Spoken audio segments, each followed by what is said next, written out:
face. Yeah. Okay. Now we got it. Now that I know they can see me, I'm just gonna keep looking at you guys. All right. Let's give this a run. Hello, everybody. Welcome. I am very excited today to be joined by my two guests. We have here in the studio today LoLo Savage from Des Moines. What's up, everybody? What's up? Oskaloosa, actually, yeah. I be living in Des Moines now. A lot of people think I'm from Des Moines, but I'm actually from Oskaloosa, Iowa. I'm straight out of the 641. I got it tattooed on my chest so everybody know it. For real. All right, and we're joined by his manager, right? Blythe? Yeah, Austin Blythe. And he's also the CEO of my... Okay, yeah, I'll have to speak up a little bit. But yeah, my name's Austin Blythe. I'm the manager of StutterBox Productions, which is LoLo Savage's very own label. He's done a lot for us, and I'm excited to hear him tell his story today. Yeah. Oh, shit. Damn. Be careful. Are we all good? Oh, yeah. I think we're good. As always, the McAllister Hours is off to a rocky start. That's how it usually goes here. Still amateurs, drinking some whiskey, having a good time. For real, this is my second time on camera before, and like talking into a mic on camera, I'm like... I don't know. Yeah. So I was gonna ask you that. Have you ever? This is your first podcast or what? This is like my first podcast like this, but I did do an interview for Cluster Funk because they were gonna do a festival and everything. Yeah, that was more like a. I don't know. I feel like we're here to talk about a lot of things today, and there it was just like directly talk about me and my music, like what I could do, what I'm doing for them, and about like it was just about something real specific. Yeah, I mean it's a different format, definitely. Just like a sit-down interview versus long-form podcast. Well, we're gonna play some music, some of the music of LoLo Savage. It's pretty tight, pretty heavy bars. Which is personally what I think is one of the best traits about hip-hop is, no offense to anybody in the game, but one of the things that really just kind of irks me is when people don't have the bars. They don't have that material person, and you seem to have that, and I really like that. Thank you. I appreciate that. Yeah, great. But before we get into that, I want to talk about some of your background. Like, what's your upbringing? Like, what kind of environment were you raised in? How old are you? Your name? Just kind of the basics. Kind of give us... those who might not know who LoLo Savage is, give us a rundown of who you are. My name, obviously I go by the name of LoLo Savage. My name is Lauren Parks, so I ain't got no problem with everybody knowing that. I come from Oskaloosa. I was already talking about that. I come from like a whole different type of place than I feel like what most rappers come from, you know what I'm saying? Like, I'm really from the country. Like, I grew up with like a bunch of racist shit. I came to high school one day with KFC for lunch, and I had to hear about it for like 2 weeks why I didn't have grape soda and watermelon with me. You know what I'm saying? And then like there was a couple other black kids in the school earlier in my years, but they got kicked out and everything. And so like it was like me by myself. I dealt with like a lot of racist shit. Like, I lost a best friend at a very young age when I was only 10. He got shot and killed. It really, like, messed me up. I was on medication when I was 9. I was on taking Adderall. And so it's like, and then, like, like, it's like being like that, and then, like, the area I came from, it just really messed me up, and it made me to be a whole different type of person. Like, my whole life has been a race battle. That's literally what it's been. And being like from both sides. And then like I grew up the way I did, you hear my bars, you could tell I'm a trap rapper. I had a felony. I got a deferred judgment, which was lucky for me, but fucking like I took that felony when my stepdad was still a cop. You know what I'm saying? And most people don't know that my first stepdad was a cop, and then my second stepdad was a cop. Oh damn. Yeah, they don't know that. Like he was not fucking with it when he was like, "Are you fucking?" Like, you know what I'm saying? When I'm in jail, he was not happy. He didn't talk to me for a long minute. Damn. Well, we were talking about that kind of before the show a little bit, about cops. It's interesting how, there are people who are just really trying to, do the right thing and, get a job, and, some people who just aren't. And it's an interesting line, For real. And he's a weird-lined person. I mean, if you meet him right off the bat and you're somebody like me, you probably gonna hate the guy. But if you lived around him, I'm family with the man, and so we've done shit for each other. That's what family does. And so he's grown from the things that I've told him before. Like years ago when they found out I was smoking weed for the first time, I snapped. He took all my shit, but now he takes CBD oils. And he's not Really? so against it, you know what I'm saying? He's like, well, he's more like, if it was legal, I think I'd be all right with it. When before it was like, I hate that shit. And that's the problem, is I think a lot of people feel like that. Like, even, people not to get into me, but I come from a family of like very like military based, like, law abiding citizens, I think even they would like entertain the idea if it was legal. He's a veteran too, so is my mom. Oh, wow. Both him and my mom fought in Desert Storm and Desert Shield. They're like hardcore Republicans. He walks around the house with this "Make America Great Again" shirt. Like, it's a hard battle between us, but I mean, like, I know that at the end of any day, him being a cop or not, like, he wouldn't take me to jail. He wouldn't do it. No, he's been around some situations that like maybe like that are borderline pushing when he wasn't a cop, even after retirement. He's just had to deal with some like stupid shit between us and our friends, and he's handled it really well. He's seen our friends passed out in the driveway of Lauren's apartment's car. Fucking Kurt passed out in the car. What's going on? Fucking But JJ he's yelling like and the screaming, having to go to coolest jail. Me and JJ came causing a ruckus one time, and me and Pedro beat him up and everything. I thought the cops were gonna get called, so I called my parents. I was like, yo, you gotta get up here before police show up here. And like, StutterBox homie shit, you know. Sometimes Damn. you just gotta teach them a lesson. But For we real. all good. We all and good. they always got my back, bro. Those two, like, they always got my back. I don't know if it's because he loves me or if it's because he loves my mom, but if it's just because he loves my mom, I'm cool with that because she's the most important person in my life.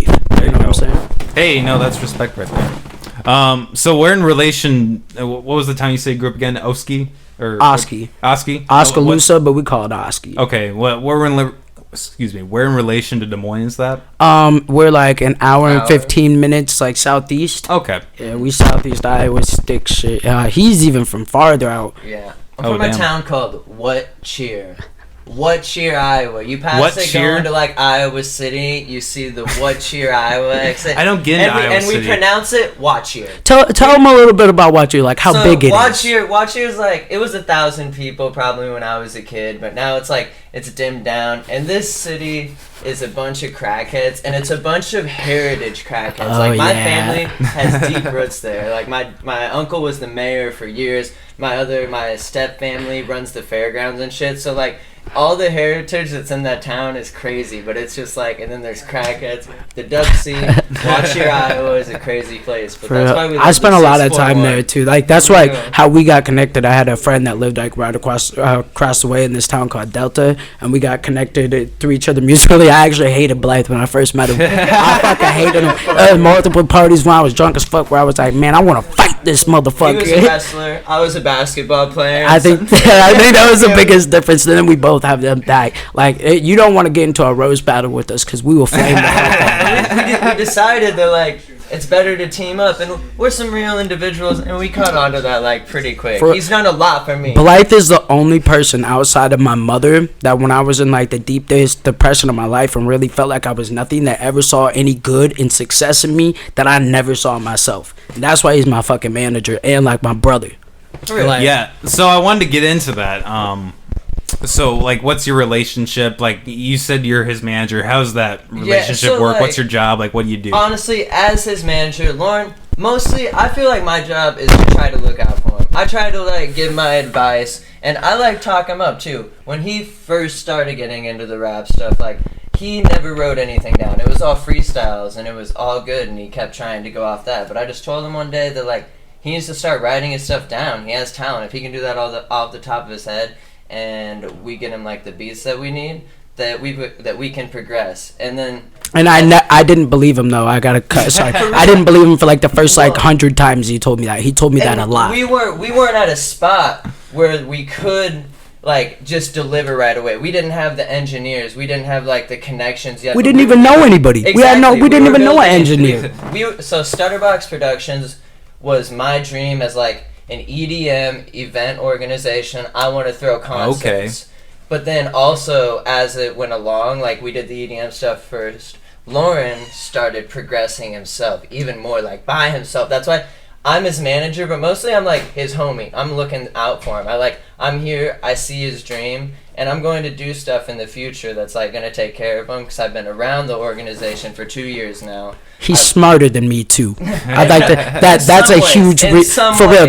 There's a lot of ways I'm smarter than Blythe. There's a lot of ways he's smarter than me, and the best thing is he's not afraid to have me be just as smart as him. He's not that prideful. I'm not so prideful. I will share all my information with him, and he'll do the same for me, so we can build off of each other. Because we know that we're in this together. I would never sign with nobody. Send me whatever the fuck you want. I'm not paying nobody for shit. I'm with StutterBox forever. Like that's it. Yeah, it's a good balance to have. For real. We started this from literal nothing, not even knowing anybody with a fucking microphone to record us. I'm from Watch Here, and now I have arguably like the second largest like EDM concert organization company in Des Moines. Like, and that's just happened over 2 years. Just our dreams, just us manifesting. Shit. Like, not gonna lie, fake it till you make it happen. And then we started popping off. We brought national artists in who played big festivals all over. Like, I'm connected. I still talk to them. Like, so the connections that we've made and like the position that we're in, we know that this is fate. Like, it's happened. There's no way that we should. We knew it was fate. We both have talked about how we knew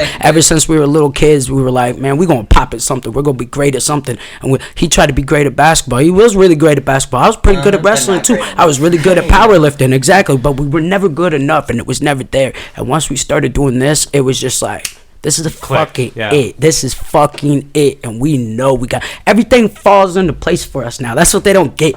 So we get so much hate from people. I think it's because we're not from here, and they don't like our we got it attitude. We know we don't got it. We got our morals straight, but we act like that because we know exactly where we're fucking going, and we're not scared to take every L that we got to take along the way. So you're in the EDM. Do you know Koifresh? Or Koifresh, I think? Koifresh, yeah, I know Koifresh. Sloan? Sloan. He's actually coming on Thursday. Nice. Yeah, I know just had him for my last show that we were able to have for the coronavirus. He played our after party. Okay. So yeah, dude, I like Sloan. I know him from a while back. He's coming up, and there's a lot of young DJs in the EDM scene. I'm not gonna get too much into that, but I do like. As a rapper, dude, if anybody gonna see this podcast and want to know about me, the EDM scene is important to me because I have a dream to start.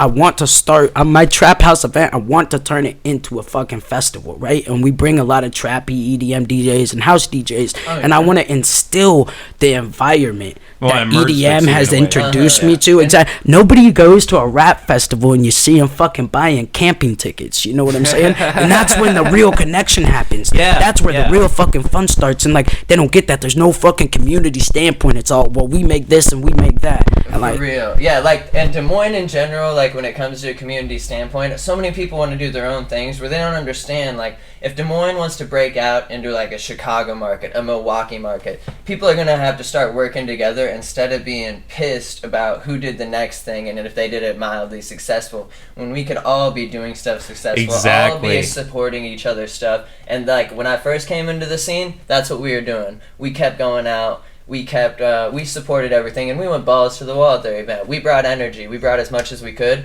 but then, little bullshit gets in the way. People are afraid. People want to pick fights on Facebook all the time, which is, a big thing. But they don't. It's unprofessional. They don't want to understand, another situation. And then when they finally, there's been multiple occasions where people come at Lauren, and then, Lauren explains the situation. They're like, oh, I'm sorry, man. But then Lauren's just like, fuck you. You should have been listening. Exactly. And then they're like, wow, you're such a dick and such a piece of shit. And it's like, nigga, I knew I didn't like you in the fucking first place. I'll tell you what, I've always had something about me. It's like with the dogs. I told you about dogs love me because they know I love them. Yeah. If I'm around you for the first time and I don't like you, I know I don't like you. There's people that's not around us now that started getting into the StutterBox shit where I was like, I don't fuck with him. I don't know why, but I don't fuck with him. I feel it in my stomach. And that's what... Fuck them people. If they didn't believe me and they didn't listen to me about how good of a person I tell them I am on the first basis, I'm not gonna sit here and try to prove it to you all the time. If you if you show me love and you show me loyalty, you show me respect, you get it all right back, and you get it just the same, maybe even more sometimes. But people never want to do that. Well, and it's just petty when people are picking those fights. We gotta realize we're in Des Moines, Iowa. Trying to make it in the music industry. So we got petty, dude. And it's and the Des Moines, the roots are deep in Des Moines, and the crazy thing is the people who are being petty are all 5 to 7 to 10 years older than I am. I'm 24. I just wanted to come in and have fun. Like, yeah, right. StutterBox Productions was all about bringing the culture that I traveled around festivals for 2 years and bringing it home. And I wanted to party with the people at home. And it was like that at first, but then just like it just gets so petty because I don't know. It's crazy. The scene is crazy. I feel them because we got the same dream now. Like I may be trying to work with like. We want StutterBox is the point. StutterBox is the dream, not just EDM or rap. And we want Iowa to grow and just fucking like. There's so many artists here, EDM and rapper like that, exactly. And they're so spread out, and then they don't connect. They don't make music together. There's so much potential.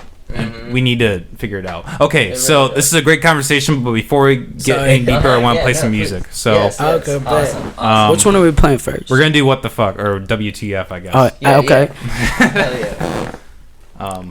If it's deciding to play What the Fuck, maybe. Jesus fucking Christ. That's alright. It gives me time to get my Instagram open. Maybe we won't have music. What the fuck is going on? LoLo Savage Freestyle. Yeah. Socks, boots, and a hat. It don't make sense, but it flows, so it's a rap. I like bananas for breakfast, not just for a snack. I eat the whole damn bunch. I was just saying stupid shit.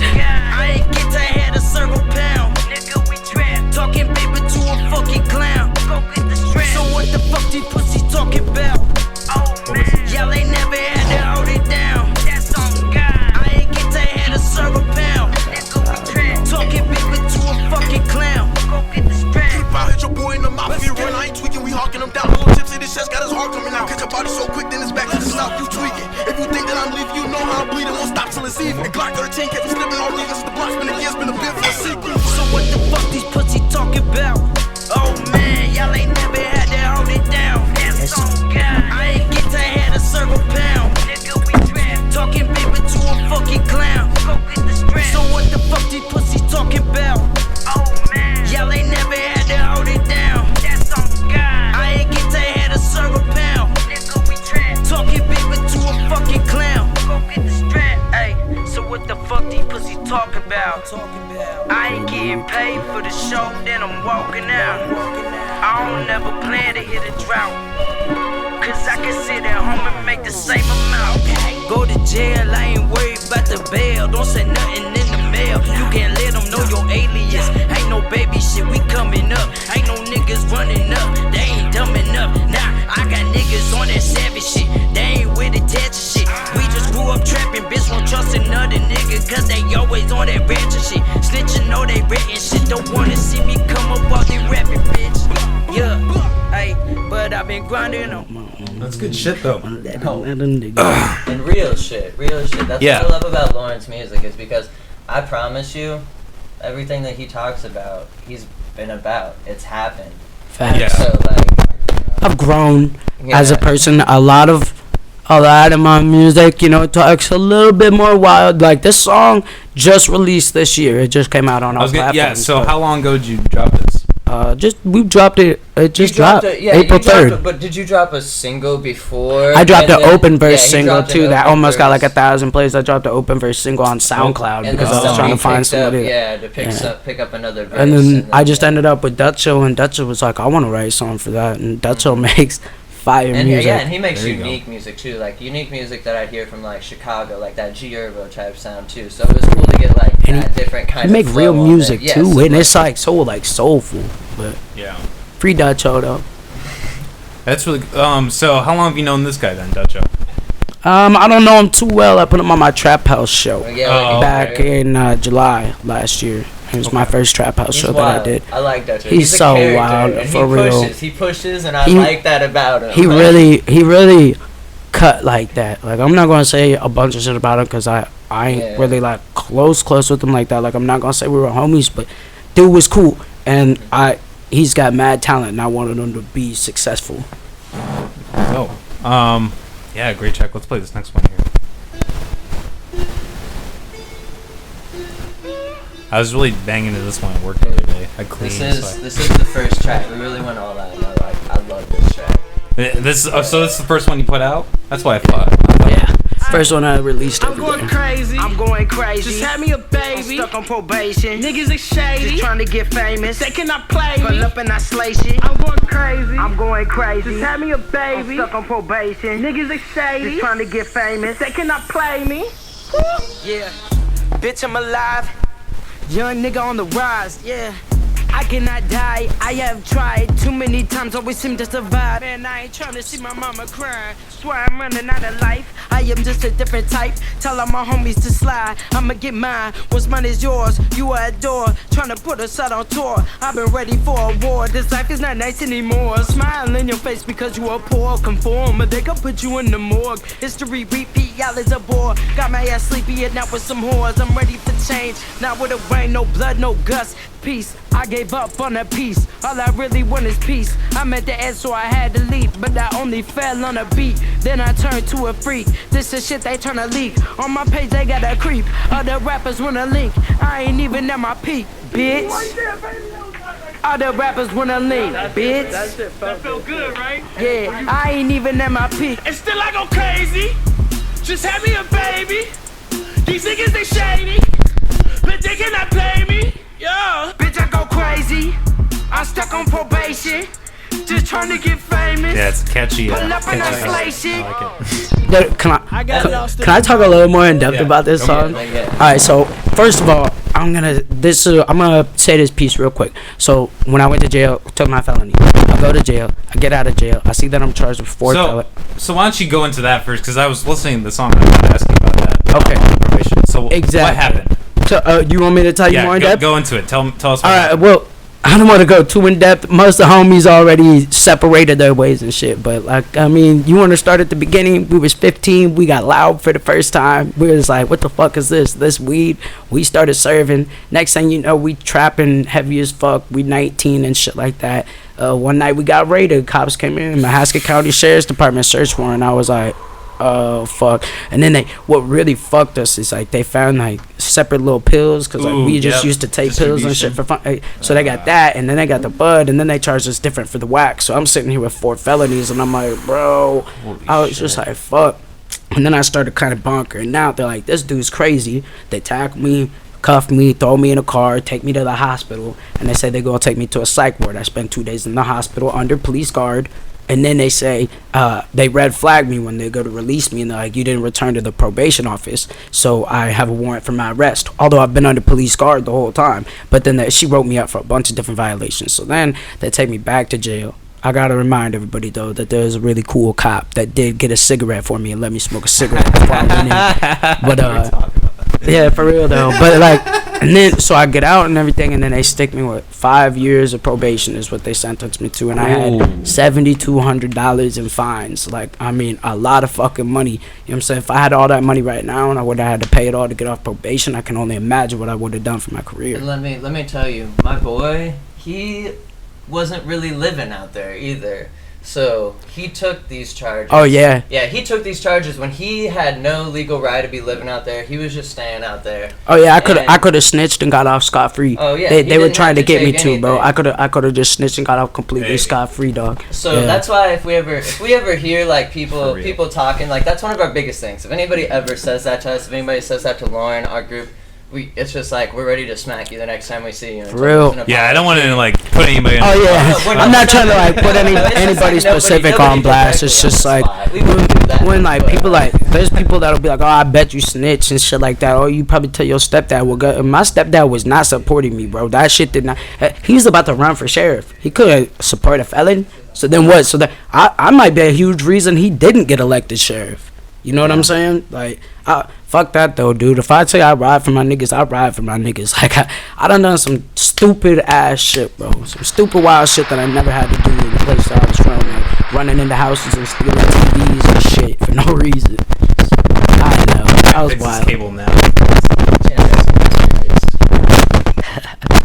But then, like, I don't know, and then, like, we got into the music and everything after that, you know? Like, this song holds fucking weight to me. This is, like, that song for me. I mean, like, You know, it's like it used to be completely different too. It used to be have a second verse that was mine, but me and Fillmore got into the studio together, and it's like he's the real reason for that song changed so much. But like the verse still, I kept the verse the same. Like I mean, like I've been ready for a war. This life is not nice anymore. Smile in your face because you are poor. Conform, but they go put you in the morgue. History repeat. Y'all is a bore. You know what I'm saying? Like I'm not about to conform to the same type of shit that everybody conforming to and be that same thing. I'm not gonna let any type of anything define me as a person besides myself and who I want to be. Like this song is like, and like I'm ready to fucking fight anybody I have to get anything, like to get what I want out of this. Like I'm ready to go at it. If somebody's against me and wants to block my path to success, I will put you out of my fucking way.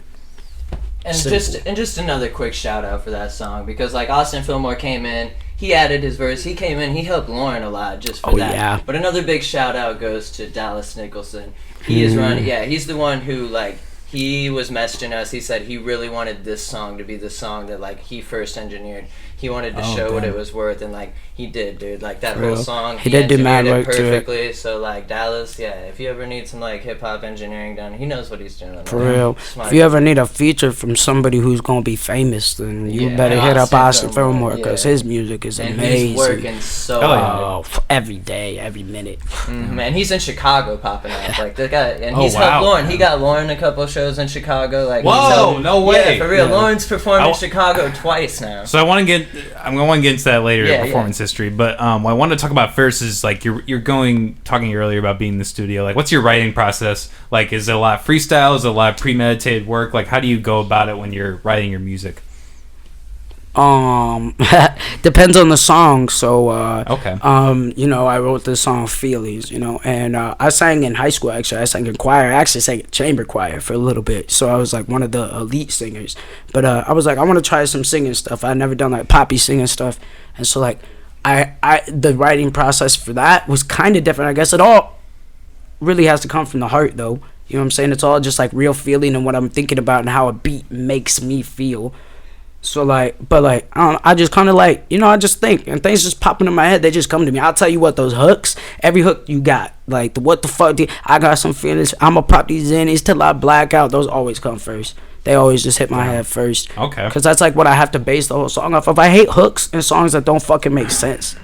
I want my music to make sense and create feeling. It's hard to say like exactly what my writing process is. I was such a freestyle, but like it's not like I freestyle on the mic, like spit a verse, listen to it, spit the next verse. It's about that consciousness too. Like there's some people, like you get rappers like Big Sean who say like they're spoken through, like their lyrics come to them. And Lauren has that same way, but he bases it off his experiences. And like so like it is a conscious thing, and that's like how you can tell the rappers who are rapping real shit, the rappers who are rapping from their life, and like the stuff that just comes to them, you know that like they have that special ability. And like I believe to God since Lauren started doing his freestyles that he has that ability, and he has that like that consciousness that's speaking to him and able to give him that ability to put it out on paper and do it the way that he makes it sound good. I'm trying some new stuff now though. There's a song that I'm working on, a collab with the girl. So I'm gonna call it Dance All Night. It's the one I was singing earlier, I wanna dance all night, let's create a vibe. Like I wrote that shit, and so like I got some shit in there like, and I just said, I said, mamacita, es muy bonita. I know I just saw you tonight, but it's so nice to meet ya. And like, I'm like, that's like, I'm like forcing myself. I'm like, we went for a certain vibe. We talked about what type of song we wanted to make. You know what I'm saying? Like rooftop bar type of vibes. 85 degrees out. It's just about to be nighttime. You feeling good and everything. Like you meeting a girl, the girl meeting you, and you just like, exactly. And like that type of vibe where it's like, I'm not trying to make it a sexual song, but it's more like trying to be like, I just met this girl at the club. We having a great summertime night. The music's awesome, and I'm trying to hit this shit. Like that's like the gist of the song. So like I'm forcing myself to do that because I don't really like do that. I ain't going out and dance with nobody. I stay in the fucking crib. I stay in the crib or on the front porch. Yeah, I mean that's how I am too. Like I was gonna ask you that, how you been dealing with the corona. Like, are you more of an extrovert, introvert? Like, what's your I do like to see my friends. I stay in secluded areas because I like to keep myself out of trouble. Because I'm telling you, I get heated quick. Somebody go talking shit. I know I'm like, I can't be in jail for slapping somebody for talking shit, and somebody like put their hands on my mom or something. You know what I'm saying? Because then I don't want to be in jail when that happens. Because somebody gonna die. They touch my mom. So like, I gotta go out and about still though. I gotta see my homies because I love that connection with them. They're my family too. But I've been trying to stay like in the crib as much as I can. I've been on the Xbox a lot with them and gaming.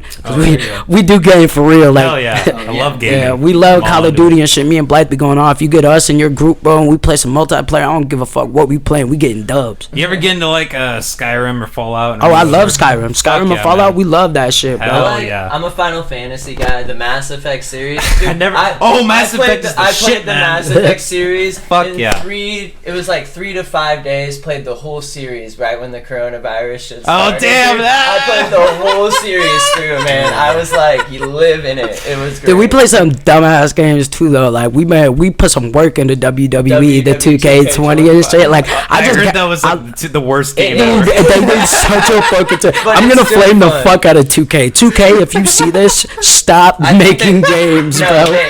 2K, yeah, their basketball game. Their basketball game was okay. Their storyline was like in depth. I liked it and everything. But their franchise mode was fucking ass, boy. That was ass. And then Madden still ain't make no fucking story modes for any of their shit. They all fucking up. They need to have us making video games. I've been saying. I fucking got out track though from whatever the fuck we was talking about before.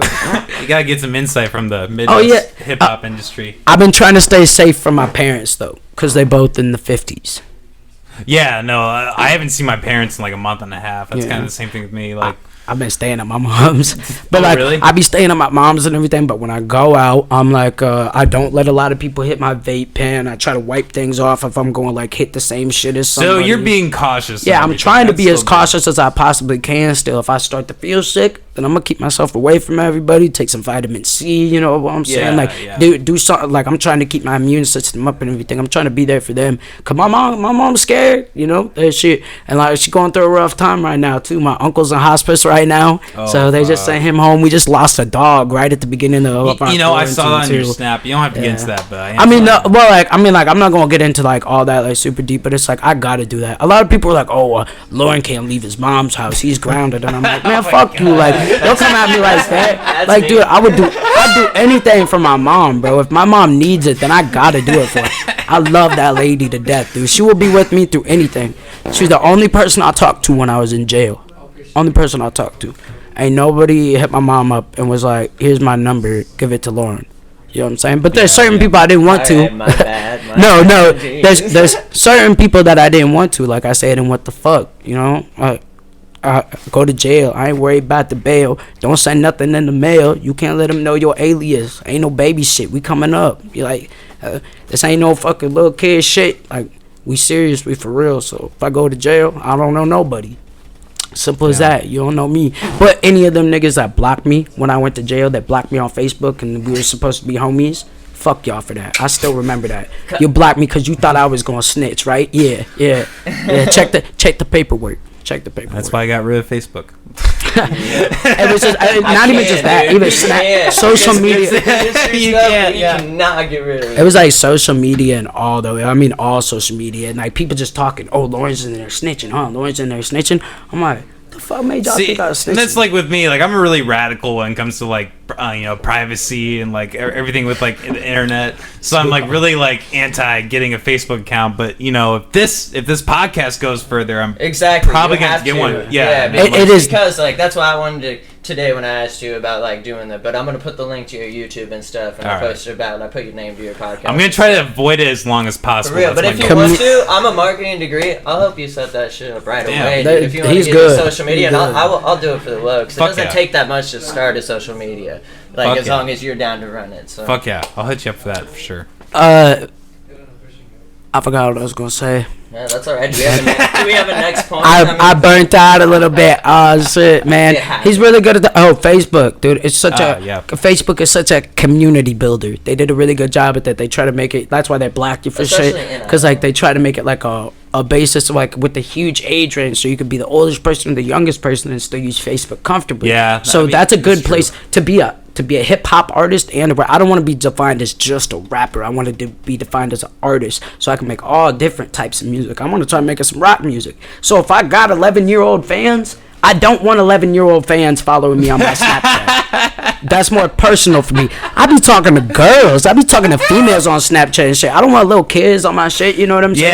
Yeah, Like, that's the scary thing with the for internet. real, yeah. I mean, but I do want some younger people on there, so because they're playing my music the most. Like, you 16, 17, you're like, I love your music. I can't delete you because I'm like, yeah. But then that's why I got a private story too.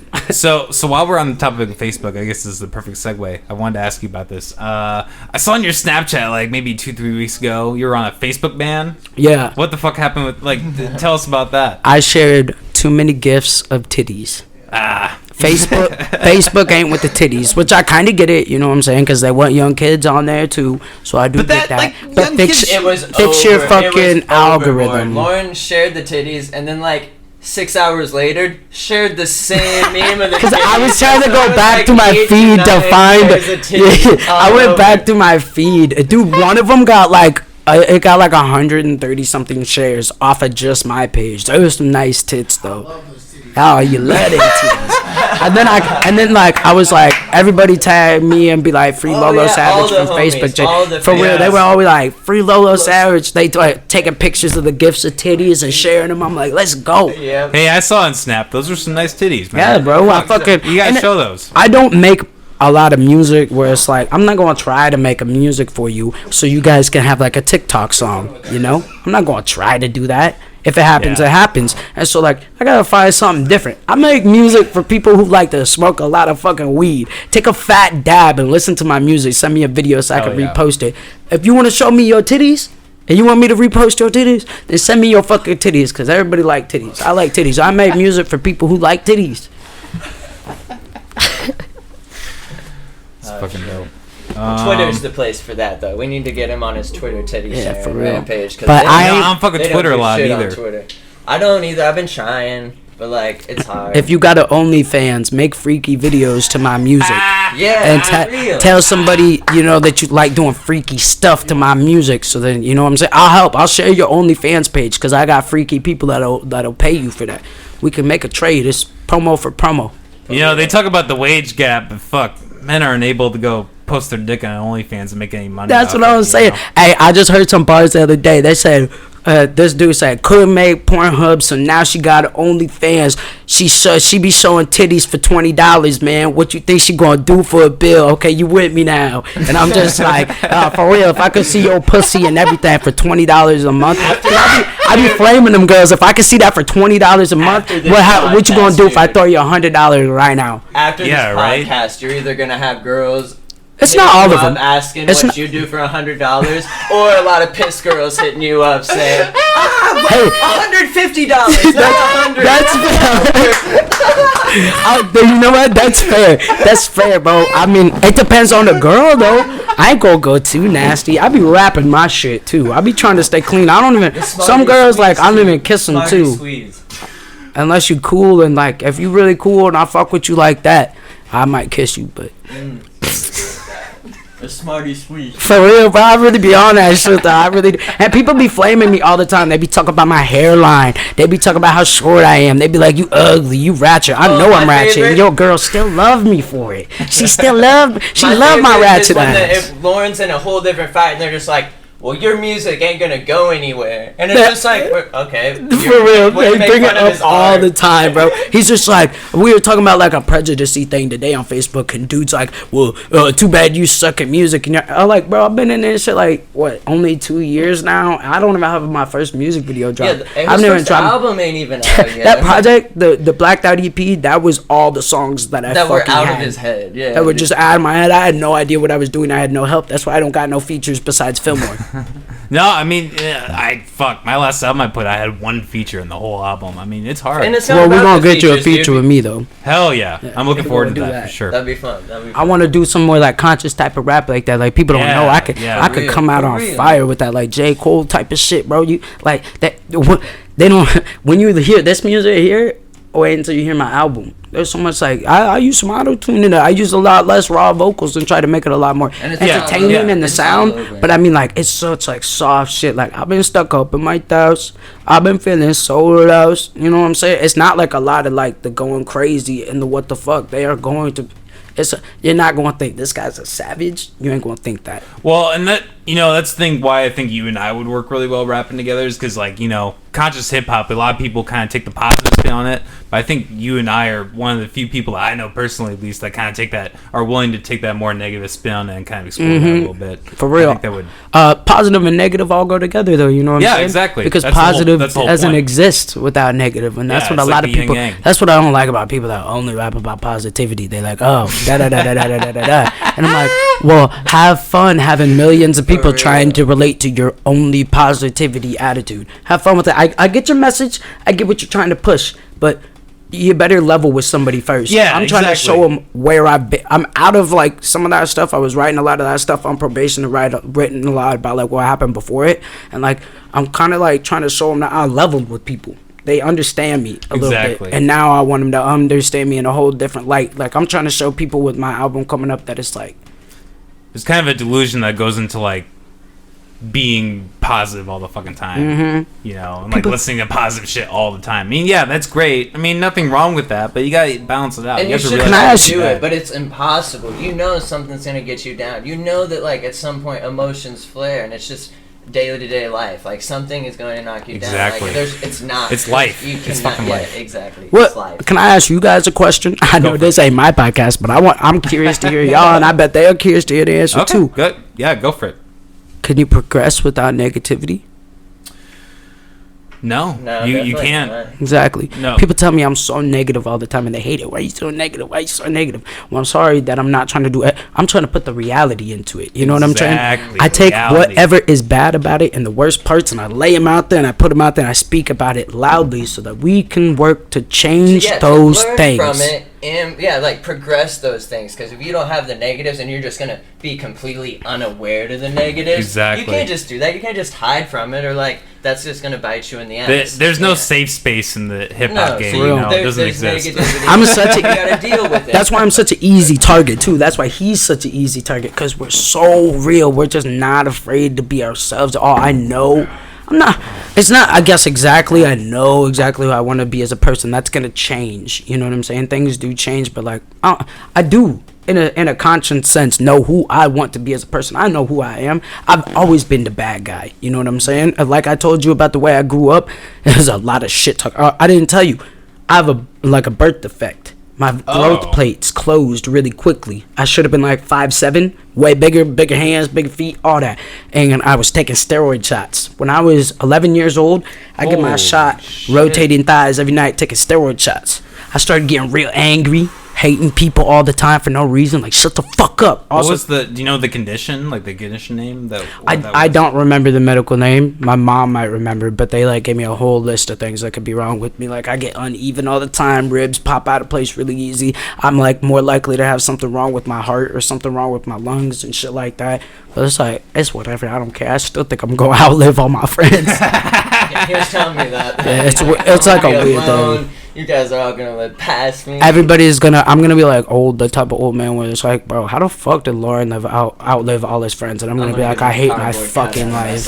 Don't worry. It's too soon to say right now. I'll have a cardboard cutout of all you guys. I'll be like, hey guys, I'll be back in the old apartment. We'll start recording. We'll start recording our own voices and conversations.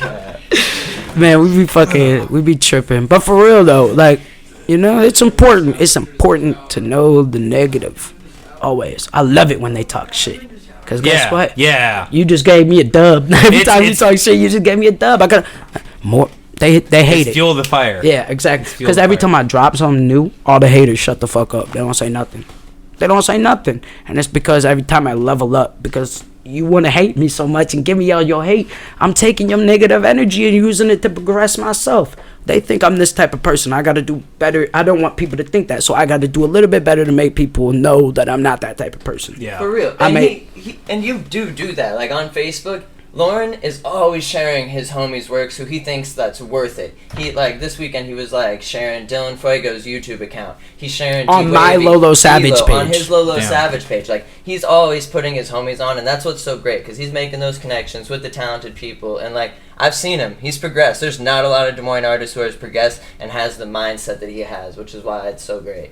So I feel like a king among kings, if that makes sense. Yeah. Like, I don't feel like I'm better than them, but, like, you know, I don't feel like a king among men around, like, people like D-Lo, D-Wavy, G7, Angel. It's a team of kings. Yeah, it's a team of kings to me. And I feel like they don't realize, though, how much of kings they are as much as I realize that I am and that they are. I feel like they get down on themselves way too much. So that's a perfect segue to the next point I want to talk about. You added me to that Snap group. You seem to have a vast array of, like, people who are, you know, that are knowledgeable in the hip-hop industry. You know what the fuck's going on. Angel actually started that. I know a lot of people in there, but he did start that.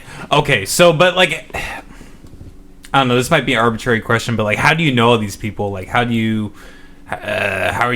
we know, work for it.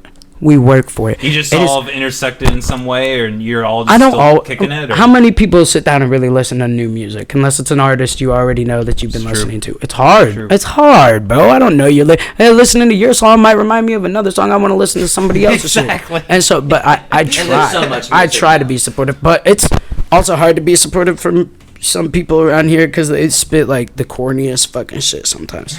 Well, yeah. There's straight up talent in that Snapchat group. So if you see that and you're in the Snap group, we got straight up talent in that bitch. Yeah, and that's the thing I've picked up on is, like, it's everybody in there is, like, working actively. There isn't, like, fucking trolls or anything like that. Yeah, some of them I be listening to that music now.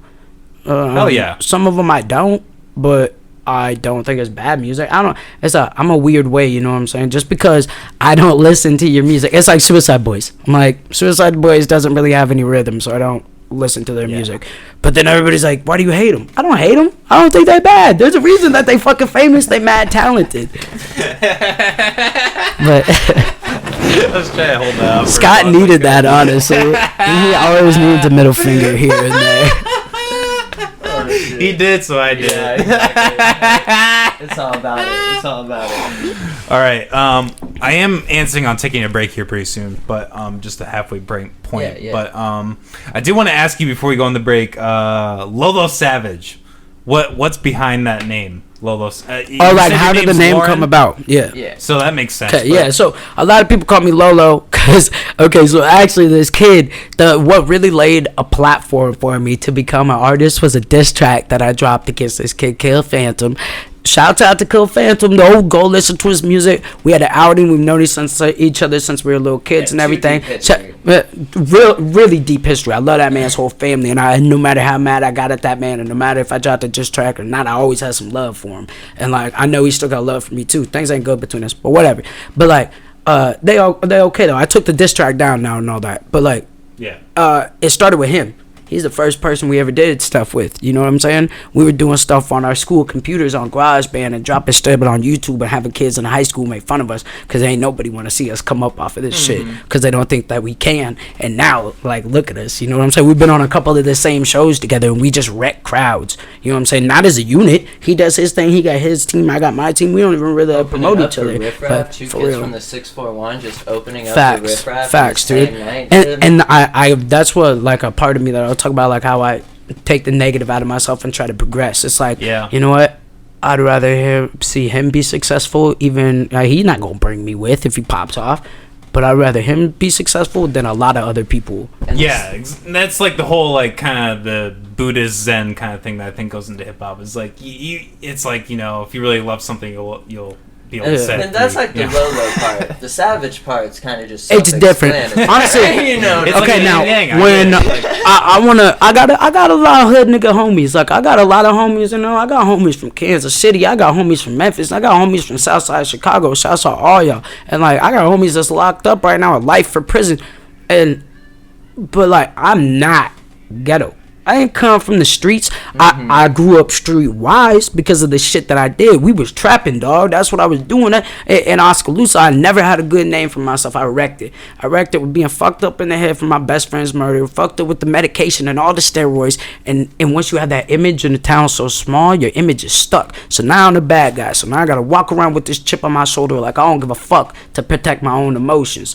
And, like, that's where the savage for me came from. I never again am I going to sit back and hold my feelings in. I stopped taking my medication because I didn't want to fucking take it. I thought it was stupid. And if that doctor tried to make me take it again, I was going to hit him in their face because they fucking pushed me to my limits. That's where the savage side comes in. I don't want to hurt nobody. I don't want to hurt nobody ever.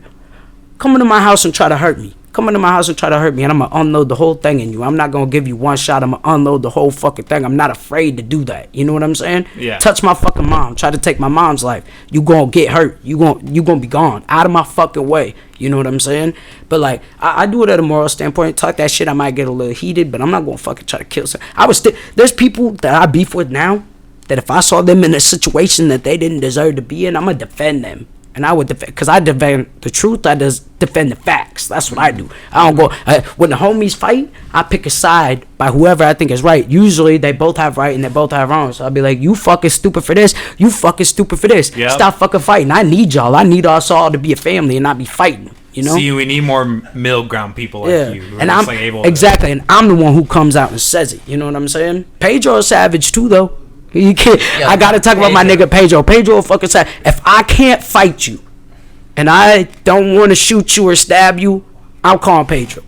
Call me a pussy if you want to. I don't care. No L's this way, man. I'm calling Pedro. Pedro from the ghetto.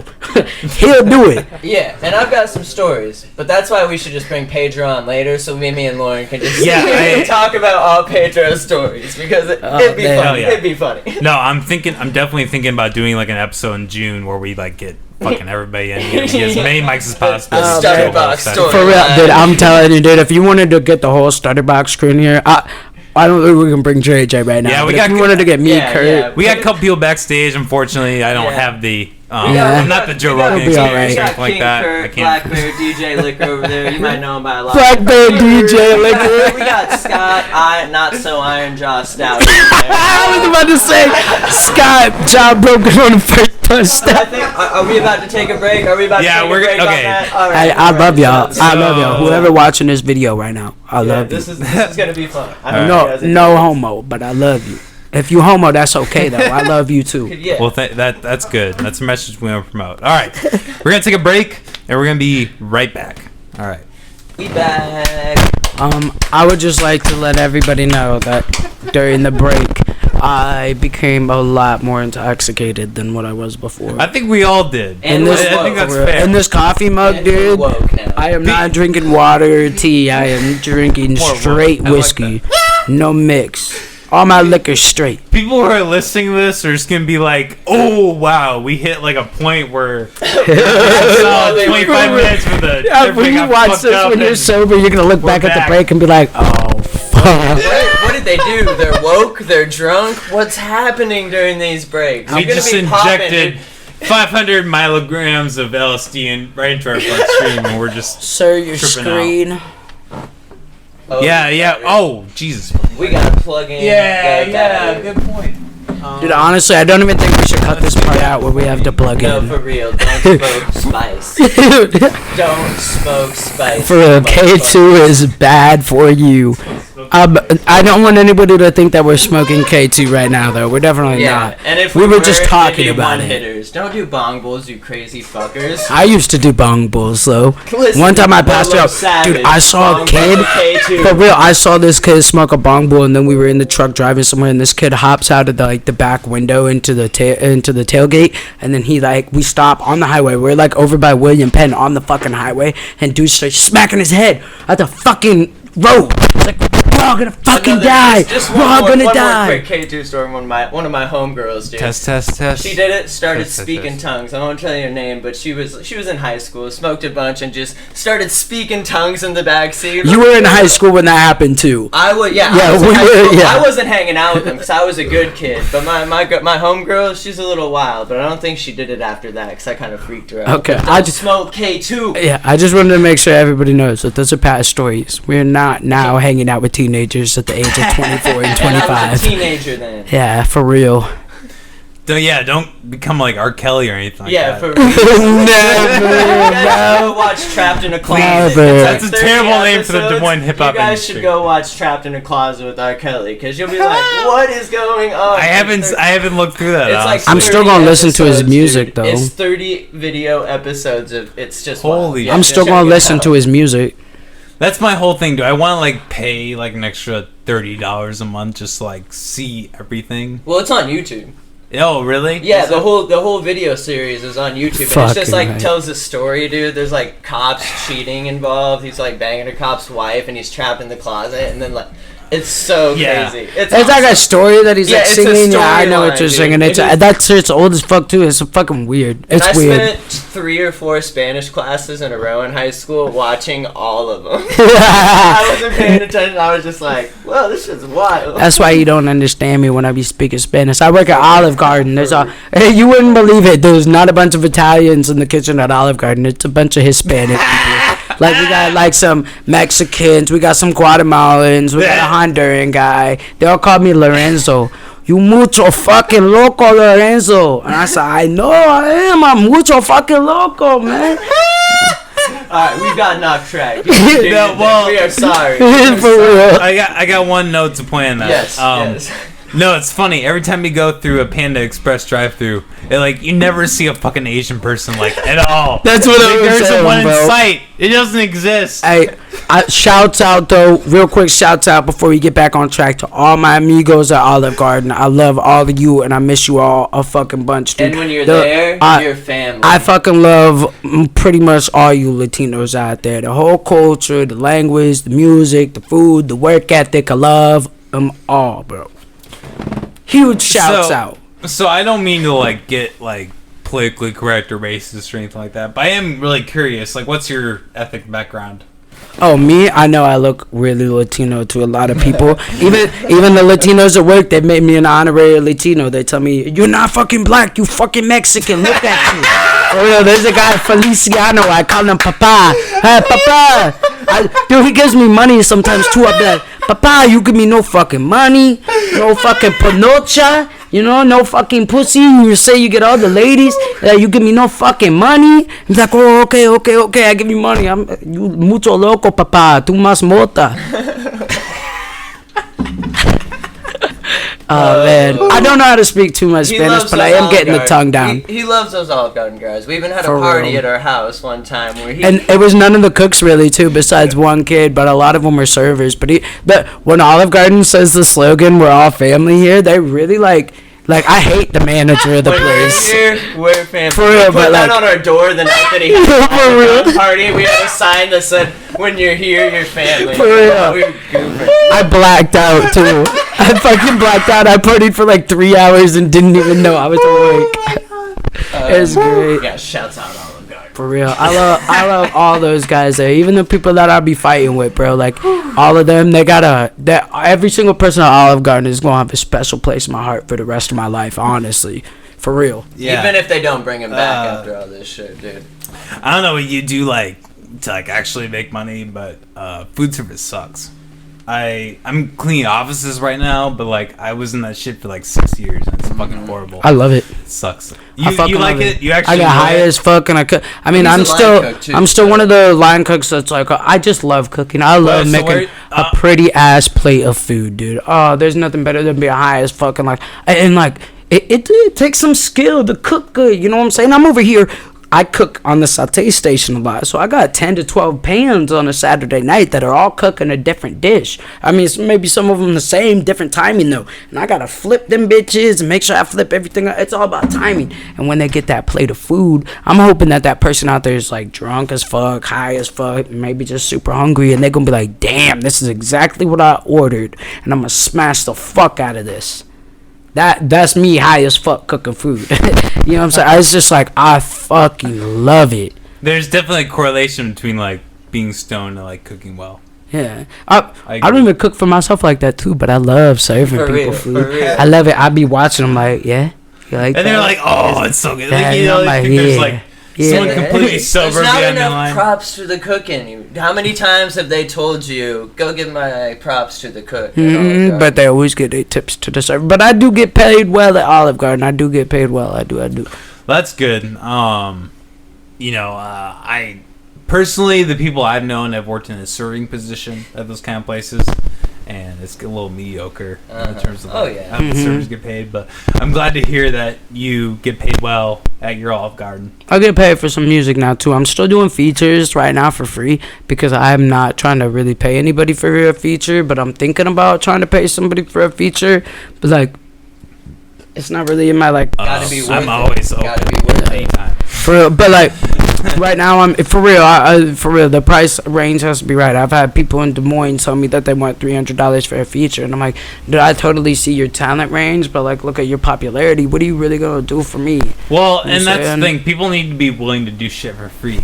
I For real. literally And right not now. always for free. There's people like, I want to give a shout out to like Giuliano Doc. He's somebody who has helped me a lot. He Yeah. supported me a lot too. He being on my DMs. He's like, hey, I see that you got a show tonight. I'm like, oh, you've been paying attention. I didn't tell him. He's like, you got a show tonight. Good luck. Yeah, people who might be familiar in the Des Moines community, but maybe not in the entire hemisphere. For real. Hip-hop. I see some people that it's like, oh, I got 8,000 plays on SoundCloud, 500 followers. I'm making no money off my music. I'm not even a registered artist, but I'm trying to charge $300 for a feature. I mean, fuck some that- people gonna fuck pay that. it though. Some Yeah. people really pay that like, shit. the thing Me, is- I'm not gonna pay that shit. Fuck that shit. I got way too Those are much time. people. Those are people who don't care about where fucking music takes them in 10 years or whatever. They don't fucking care All about about that. the money. All they care about is the money. That's all they fucking care about. But a lot of them know they care about the money for a good reason though. They care about the money because they And spend that's that true. money on their niggas. They trying to invest in that shit. They want their niggas to be good. The rapping shit mostly comes from the black community. I have no problem with white rappers. Eminem Yeah. is in my top Yeah. 10. He's number 2 out of my top 10. One of the best Hey, rappers in you Slim know history. what? Some shady. For real. Uh-huh. Yeah, maybe not Marshall Mathers. Not now. But in You know, the past. Yeah, I know I'm white, but I'll say this about hip hop. I'll say this about jazz. It would not be possible without the black community or like.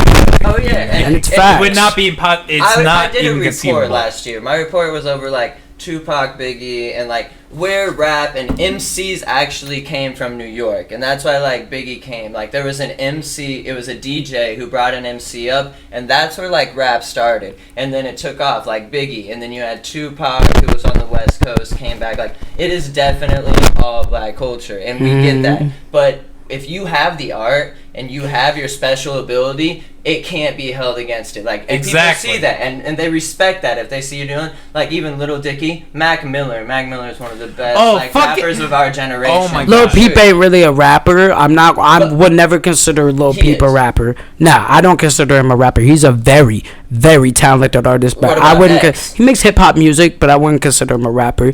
He actually makes some rap music. He makes a lot of music that isn't Wait, rap you're music. talking about Mac Miller? If you putting in No, he's Mac saying Miller Lil- got the bars. Yeah, Mac he a Miller's a rapper because he rapper. got the bars in there. You know what I'm saying? yeah, yeah. Lil Peep does a lot of singing. I'm not hating on Lil Peep at all. I didn't get into him until after he died. I'm sorry to say that. You know what I'm saying? But I'm gonna be real. But I do love him. I'm sad I that he get that. died. You know what I'm saying? I'm Same like, here. man, I wish you were still here. You deserve your life, and I feel your pain. You make amazing music. 11 out Too of many 10. young guys. But Too he, many young I guys. still am not gonna put him in a rapper category. He will never be in the same category as me What because about I make Juice? really rap music. Juice would be R&B. Juice can rap though.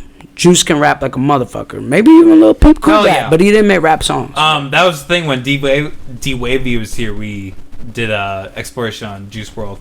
Yeah, Oh, he shit. he kind of an in between. Oh, You yeah. know, he more like a pop almost style. You know what I'm saying? But Juice, like, he come from that type of environment. You know, like where he's from and everything. Ah, man, rest in peace, Juice, bro.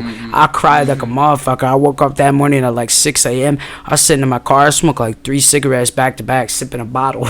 I was just like, damn, Juice Damn. really had to go on us like that. You know what I'm saying? Like that shit hurt me, and I didn't even know the nigga because like I felt it. I felt his pain. I felt all his emotion. Like. So I don't want to take away from you guys at all. Yeah, I do sorry. want to give this quick ando. So I've always been a big Mac Miller fan. We were talking about that, how he died. So September 6th of 2017, I put my dog down, who I'd had for 2 years about. September 7th, Mac Miller died. Damn. September 8th was my 22nd birthday. Okay. So like that's and September 3rd of like the year previous is when I got married to my now ex-wife. So like September 3rd to September 8th, like do not. There's not gonna be a podcast. There's not gonna be nothing. I'm gonna be just like chilling. There. I hear that, You need to turn on the Juice World. You need to turn on that sad Mac, and you just need to like. I hear that, bro. For real, I want to crazy shit around that. I feel for you on that. Like, I mean, I got a lot of things that happened to me too. May 3rd, you know what I'm saying? I don't even remember the year. It's been so fucking long though. But it was May 3rd, fucking bright and sunny day, and that's the day that my best friend got murdered. He was 13, and I was in my room. My mom called me over to clean my room. I cleaned my room. I just got finished. I just straightened up the rug that's on my floor. Last thing I did in my room, and I heard boom, boom, boom. You know what I'm saying? I still like, you know what I'm saying? Every time that date comes around, we had a show last year on that date, and I was like, I don't know if I can make it up there, bro. I sat backstage the whole time because I was just like, no, go ahead, bro. Go ahead. Especially if you plan on buying me a new one. No, I'm just kidding. No, we run into the vape store right after this to grab our height sticks. Though. Are we really? Yeah. Bet, bro. Are you getting me a new one? Smoking. Yeah, I'll get you. Bet, I appreciate that. He only gave me a new one because I'm laid off right now and unemployment ain't sent me no fucking money. Bro. Yeah, I want employment. Get your shit together. And he been hitting my vape a bunch. He was hitting my vape one night and I kept bitching about it, right? And he's like, why you keep bitching about me hitting your vape? And then guess what? It died at 3 o'clock in the morning when I can't get a new one. I was like, motherfucker. That's why that's why, you know, when I smoked cigarettes. Because, like, there's no electronic constraint. I'm always very conscious about the electronic constraint. Yeah. That's put on I modern just feel shit. that. But I might smoke my last cigarette at 3 a.m. sometimes, too. And right now, they wouldn't be nowhere open. Coronavirus. Yeah. This shit's getting real. So for me, it's been about 2.5 weeks since I've smoked a cigarette. Well, That's kind of the thing is like I get off work late and I'm like, well, I couldn't get a cigarette even if I wanted to. So in a way, the coronavirus has kind of helped that. It's good, dude. I've honestly dropped smoking cigarettes. I've smoked too many when I was traveling festivals, dude. You know, turn up and just like smoking packs and packs. Like I'm honestly over it. I had a pack that Lawrence smoked, and then he bought me another pack, and it was all gone before I even smoked a cigarette. Yeah, I smoked it all too. Like, but that's because I couldn't get a new cigarettes vape anymore, pen which at is that good. time. I think you truly have to be at the point where you're like over it. Yeah. I gotta have my nicotine. You don't want to see my ass without I nicotine. smoked You can see about- me without alcohol. You can see me without weed. But if you see me without nicotine, I'm gonna pop off. See, that's the problem with me is like alcohol. Like that second instinct is like, fuck, I want a cigarette. Oh yeah. We be And addicts, social bro. That's smoking. it. I'm always out Exactly. partying. Like that's my job. Like that's what we're out doing. So it's just like, you guys want to go smoke a cigarette? Hell yeah, I'm a little turn up. Let's Like, go. Yeah, Let's it's go kind of outside. it's hard to get away from a minority type of environment for That's real. the thing. For real. Like it's bad for you, but at the same time, it could be like that extra social step. Yep, And going facts, out and bro. having a If you smoke cigarettes and cigarettes work for you, stick with cigarettes. But like, you know what I'm saying? Try not to smoke a fucking whole pack a day. Like, try to keep it regulated. I've been at that point before. Yeah, you need that shit, bro. You gonna die one day anyways, though. But you low key need that shit for real, cause that's what's gonna keep you stable in the type of society that the world is built these days. Because everybody does something. Everybody And all the does people that take medicine and they swear by it. Well, I went to the doctor and I got let's say I got Prozac. You know what I'm saying? Well, I started off taking half a pill every morning, and then I started taking half a pill every morning and half a pill at lunch, and then I couldn't feel that anymore, so now I take a full pill and a full, you know what I'm saying? And it's the same thing with the nicotine, it's the same thing with everything. What is it? But like, FDA. yeah. Is it? For- Shout out FDA. for real though, Guys. I don't. I mean, I know we kind of getting off track from like the music and everything, but this shit's still important, and I hope people find it interesting. It's like, No, I if mean, you it is- like I don't pop Xans no more because I was a bad Xan addict, right? Since I built an addiction to Xanax, I am still an addict, and I've I will been that forever point be that too. way, for real. And it's It's- like I find what's best for me. If I take Xanax right now, That's I'm the gonna go to irony. jail. We That's were all young. to me. That's the entire irony of like the whole war on drugs. Is like there are like doctors prescribing drugs that are like It's all could fake. kill someone like in a matter of months. Oh yeah. And then like don't smoke weed. That's bad. Yeah, bro, Don't do want that shit. because they get the money from it, bro. That's what I truly believe, That's bro. the whole fucking thing. They make money. I want to tie It's a this money into game. music. since it's such a money game, you know, and like what Bernie Sanders talks about, like the top 1%, I tie this into music. There's this kid, I'm not gonna say his name because fuck that nigga, but he commented on my story one time on Snapchat, and he like, good job, you got the crowd really hype, all the people in the crowd banging out, mosh pitting to a song, they don't even know with their phone lights out and shit, and he's like, but your outfit sucks, you need to fix your outfit. You know where my jeans is from right now? Rue 21. You know where my shirt from? Rue 21. Like, you know where my underwear from? Target. They jockey branded. I ain't wearing no Calvin Klein. You know why? They too fucking rich. They don't give a fuck about y'all niggas. Every single one of you, bro. And I don't even mean niggas in a racial term. Any people out there, ladies, men, young kids, old people, you wearing that shit, they don't give a fuck about you. And that's, they could pay me if they want me to wear that shit. And that's an attitude I'ma always walk with. They can fucking pay me. Because if I buy that shit and I spend $3,000, they still ain't gonna give me nothing. Oh, we want to sponsor you. It's a psych. They ain't gonna do that. They don't care. You know what I'm saying? So I'll never do that. That's like a part of going crazy. Conform. Or they go put you in the morgue. Put me in the morgue, bro, because I'm ready for the war. You know what I'm saying? I've been ready for it. So it's like I will always fucking fight that. I'm all down for fashion and looking good and shit. You know what I'm saying? But that is such a huge company that is not going to fight for anything that we fight for, bro. Yeah, they not going to pay for none of your lawyers if you in the rap game and get in trouble. They don't care. They only care because they making their dollar. And the people that are the CEOs of that company make so much money. Even with you being at the top of the charts, they put you in the fucking dirt. Exactly. Like, there's such a divide. Even, like, being where we're at, if we can reach the maximum at where we're at, it's nothing. Facts. Nothing compared to what those people are at. It's systematic racism. Systematic racism started as, you know, racist people. I don't want to bring the specific race into it, but it started as racist people like after slavery with like the civil rights movement and everything. I read a whole research paper on the civil rights movement, and it changed from that though. It became about money. You know, even if it's a white person that doesn't like black people or a black person that doesn't like Mexicans or what the fuck ever, if you got enough money, you just buy. If you got enough money and you got enough respect, you just bought your way in. You know what I'm saying? Everybody who's rich a politician. Everybody who a politician is rich. You know what I'm saying? And that's their clique. Like, that's how they click up together. That's the thing with like the oil companies. Like with Donald Trump, they're like, oh, so many people be like, oh, well, I like him because he's not a politician. Well, then why the fuck is he the president of the United States? Why is he doing shit in politics if he's not a fucking politician, nigga? For real, you gonna tell me oil companies ain't politicians? They give them niggas money so they make sure they vote for their bills. Like even in Fox, like the people who work for Fox, like the amount of money they have in oil stocks, it's ridiculous. Yo, Fox News went through a lawsuit in 1971. Look it up. I'm pretty sure I'm right on the year. 1971, maybe 1970, maybe. They went through a lawsuit because they were stretching the truth on the news, and they won in Supreme Court. They won a case about lying on the news. 1971. You said? Okay, look up Fox News lawsuit lying on the news. Lying? Like lying on the news, stretching the truth. Something that's what it used in the report that I remember reading. Anything here? You seen anything? That one's 2003. Like I said, I'm not positive on the date.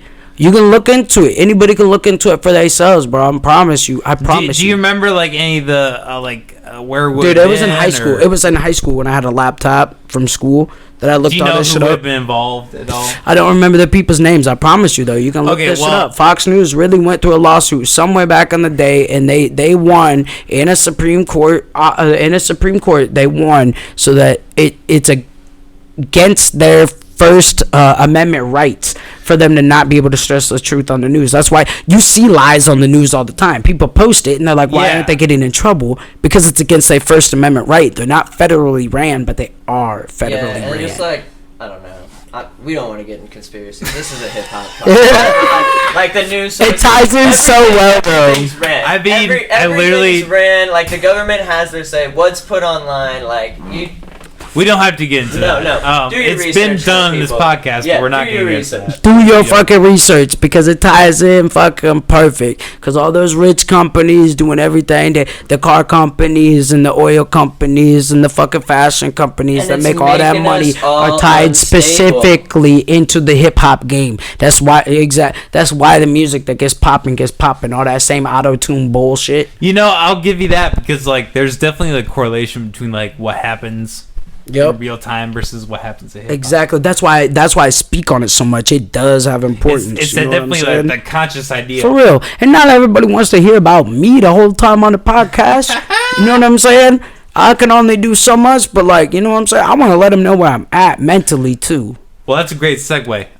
So I want to talk to you, both of you guys, what you think about the hip hop scene in Des Moines. Obviously, you can see that most of it in the media is still skewed towards two coasts, East and West. Can you tell me your opinion first, actually? Yeah, let's go down the line. I want to hear your opinion and then first. me from an outside. From an outside perspective, inside to inside outside. Yeah. So how I see it is there's a lot of potential, like a inordinate amount of potential in Des Moines for there to be like a great hip hop scene. I see a lot of people who are in the game and who are really trying, and I really hope they get to that point. I don't think we've hit our break point yet, but I think if you look in the spectrum of like 5-10 years, I think we'll get there. I really do. Even though I feel like they've been saying that for a minute here in Des Moines, but I feel like they haven't had the people. I think they fell off a little bit. That like we can put together to make it pop like that. Because everybody's always been like, boom, click. This is the click. For real, I want to mention specific names off of that. Okay, go for it. People like Fly Life and the UVT squad. Doing great. Absolutely, I'm talking about absolutely amazing artists out of Iowa right now that have made fucking waves. The whole UVT squad, us versus them. If you haven't heard of them, fucking look them up. Space, Be Well, Giuliano Doc, Bags Marley, the other Space too. The other, is that what it's like Stutter House music and everything. These guys, I can't blame them for falling off because like a bunch of shit happened, a bunch of violent shit happened in the past from what I've heard from people in the Des Moines scene. You know what I'm saying? And so they became to a more community standpoint. And, like, they got their own thing going now, and they're doing pretty good. And, like, there were so many people who didn't support them in the first place. People are way more into rap music out of Iowa now, and they never supported them in the first place. So I don't blame them from kind of, like, they still do things for their community, though. B-Well does shit for the schools and shit like that, and he brings his people together. And Giuliano. He did that whole for real, campaign. exactly. I'm like, that's just one example. They all do shit like this, and they do great shit like that for the community, but like they do it for the community is what I feel like, for the community that they came up out of. And I feel like they've fallen off doing stuff for the rap community, but I don't blame them or hate them for that. I understand it because nobody supported them in the fucking first place. People like me, my age now, that are coming up, they don't even talk about him. I'm one of the only ones that talk about him. Nobody talk about him and give him no respect. And I did all my research on all them niggas and all of them fire. Then Uno Up like Cuz, Ace Forgiato, your fucking Fly Life, Space, Giuliano Doc, Bags Marley, the girl Space. I mean all these fucking Splashy G, all these fucking OGs out of Des Moines that been doing that shit that never got the love that they should have got in the first place, and they found love and they found money and success off of outsourcing. They did smart things, bro. They did smart. But we on a pioneership right now. We trying to bring Iowa together as a whole, and maybe they just never had that idea. And we are on some pioneer shit. Like Lauren, he is my rap guy for StutterBox, and I feel like we've came in and we like the reason we know Giuliano Doc, the reason we know Be Well, like it's because we came in and we started throwing underground rap shows. We threw Lyricism, which was dope. That was Giuliano Doc. It didn't get the turnout because Des Moines is not quite down with the underground. Yeah, like they don't go out unless they know. The turnout was fairly good for all the younger rappers, but then it wasn't as good for Giuliano. But Giuliano's had such popping shows. We're still toying the line between that middle-aged couple kind of city. You know what I mean? Yeah, there was a gap then somewhere. we threw Trap House, which was all SoundCloud rappers and Austin Fillmore, and we had 16 to like 24-year-olds in there. The most young group I probably had at a show did super well with just like SoundCloud rappers that Lauren handpicked. He did the research and he handpicked them. There's not a lot of people going out and doing it. There's not a lot of people I told that they weren't good enough to get on that show. I straight up told them, you're not good enough. Or I asked them, do you think you can even sell the tickets? Because if you don't sell 10 tickets, if you can't have 10 people show up to the show to see you, then like you're not good enough. There's people better than you out there. And I'm not saying that. I told them all too that doesn't mean that you couldn't be good enough. That means you ain't good enough right now. No, and that's what people misconstrue is like, it's not to like put you down. It's to like give you a check. Yeah, like you really gotta be that person. For real, gotta be pushing it forward. Just because I won't let you on my fucking show, you're gonna spend a lot of money on a fucking show. I need my money back at least that. I need like what I spent back, so I'm not going fucking broke. You know what I'm saying? And hopefully enough that I could throw all the other artists money, which I wasn't able to do. You know what I'm saying? Unless everybody wanted $3.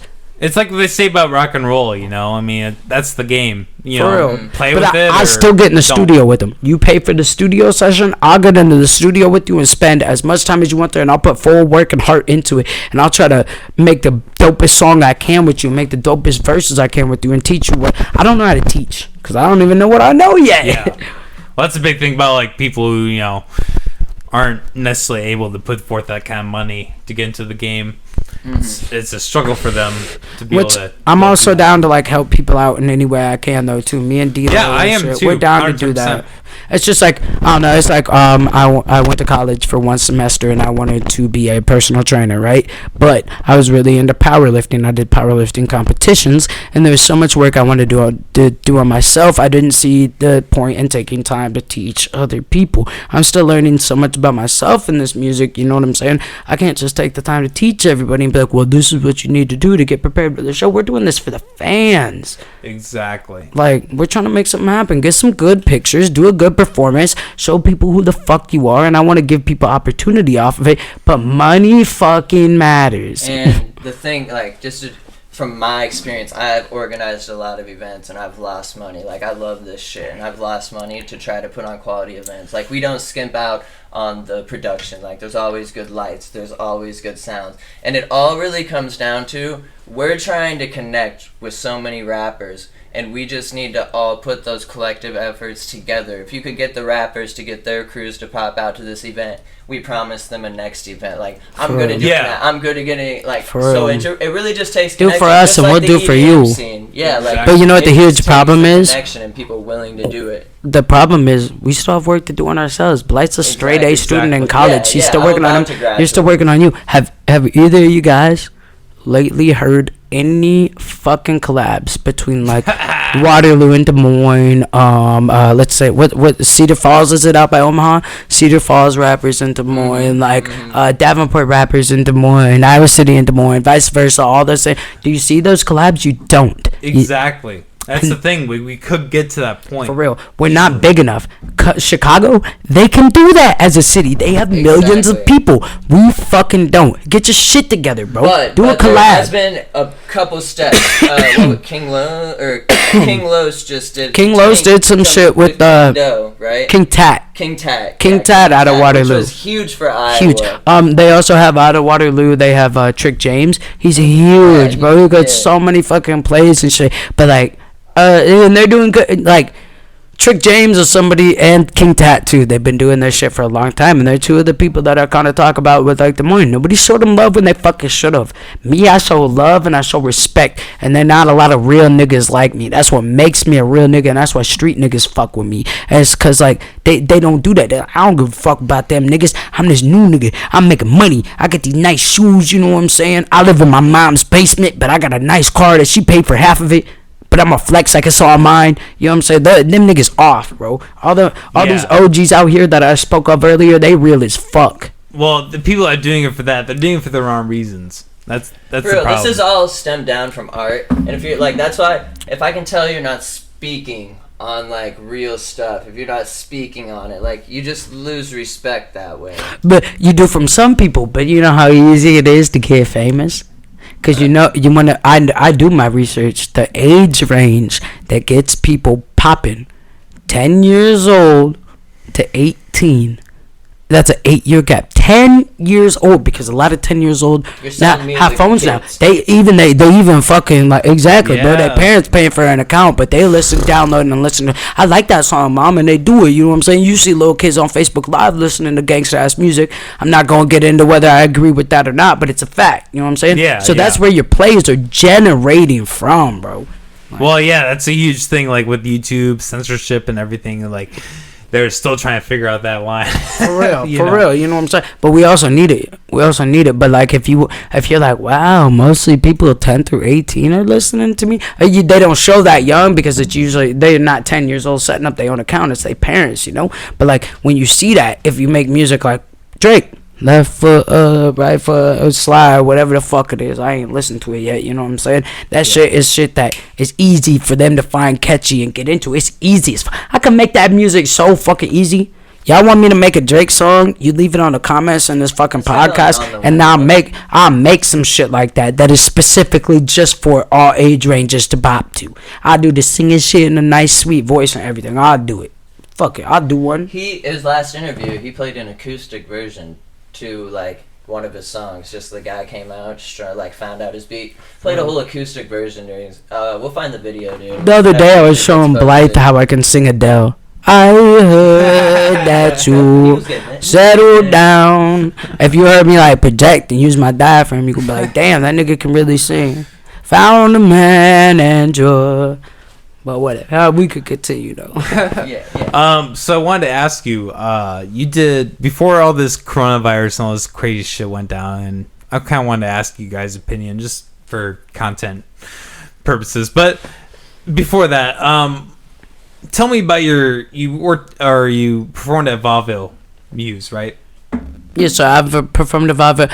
You talking about like right before the coronavirus? Yeah, that was Yes, the sir. performance I was. I had a That show. was a huge show. Yeah, I opened up for Xavier Wolf, Jordy Flash, and Kill Phantom. We're also on that show. Shout out to both them niggas. Go stream their music.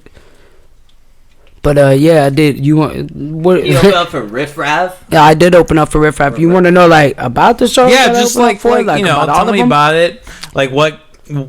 What do you go into, like being able to perform in front of those kind of people? Oh man, Or- like my shows and shit. It always depends on the crowd. You know what I'm saying? I'll come out there and put all of me out there into the first song every time. And if you don't feel it, I'ma see that you don't feel it. Stevie Stone, that show. Shouts out to Nice Enough Entertainment. They used to be a road of hip hop. The Nice Enough Entertainment now. My boy Justin Strawstone out of Omaha. They all called. That show was kind of small. I feel like I had to do with time of year, weather, all that a lot. And but people just wasn't really feeling my shit at that show. You know what I'm saying? So like, I still gave it, you know, in respect to Justin Strawstone, dude who runs it. I love that man. He shows so much love to me. Jay Finch, they also love. But it's like going into shows like that. It's like if they don't give me that love back, then like sometimes, bro, like so it's like Shamrockin'. That was a StutterBox show, even. You know what I'm saying? Sometimes I don't know paying out. You can't take a dub every time. You either take a dub, you take an L, or you get smart and learn a lesson off your L's. You know what I'm saying? So and I learn a lesson every time. And so like what I'm like now, I almost asked them like, y'all won't even want me to perform the next song. You know what I'm saying? Because they didn't show it. That's like I prepare for it. Like I'm gonna just go out there and do me. I'm gonna be me. If they don't like me, I'll leave. You know what I'm saying? Because I don't give a fuck. Because somebody better be paying me either way, because I know I sold tickets.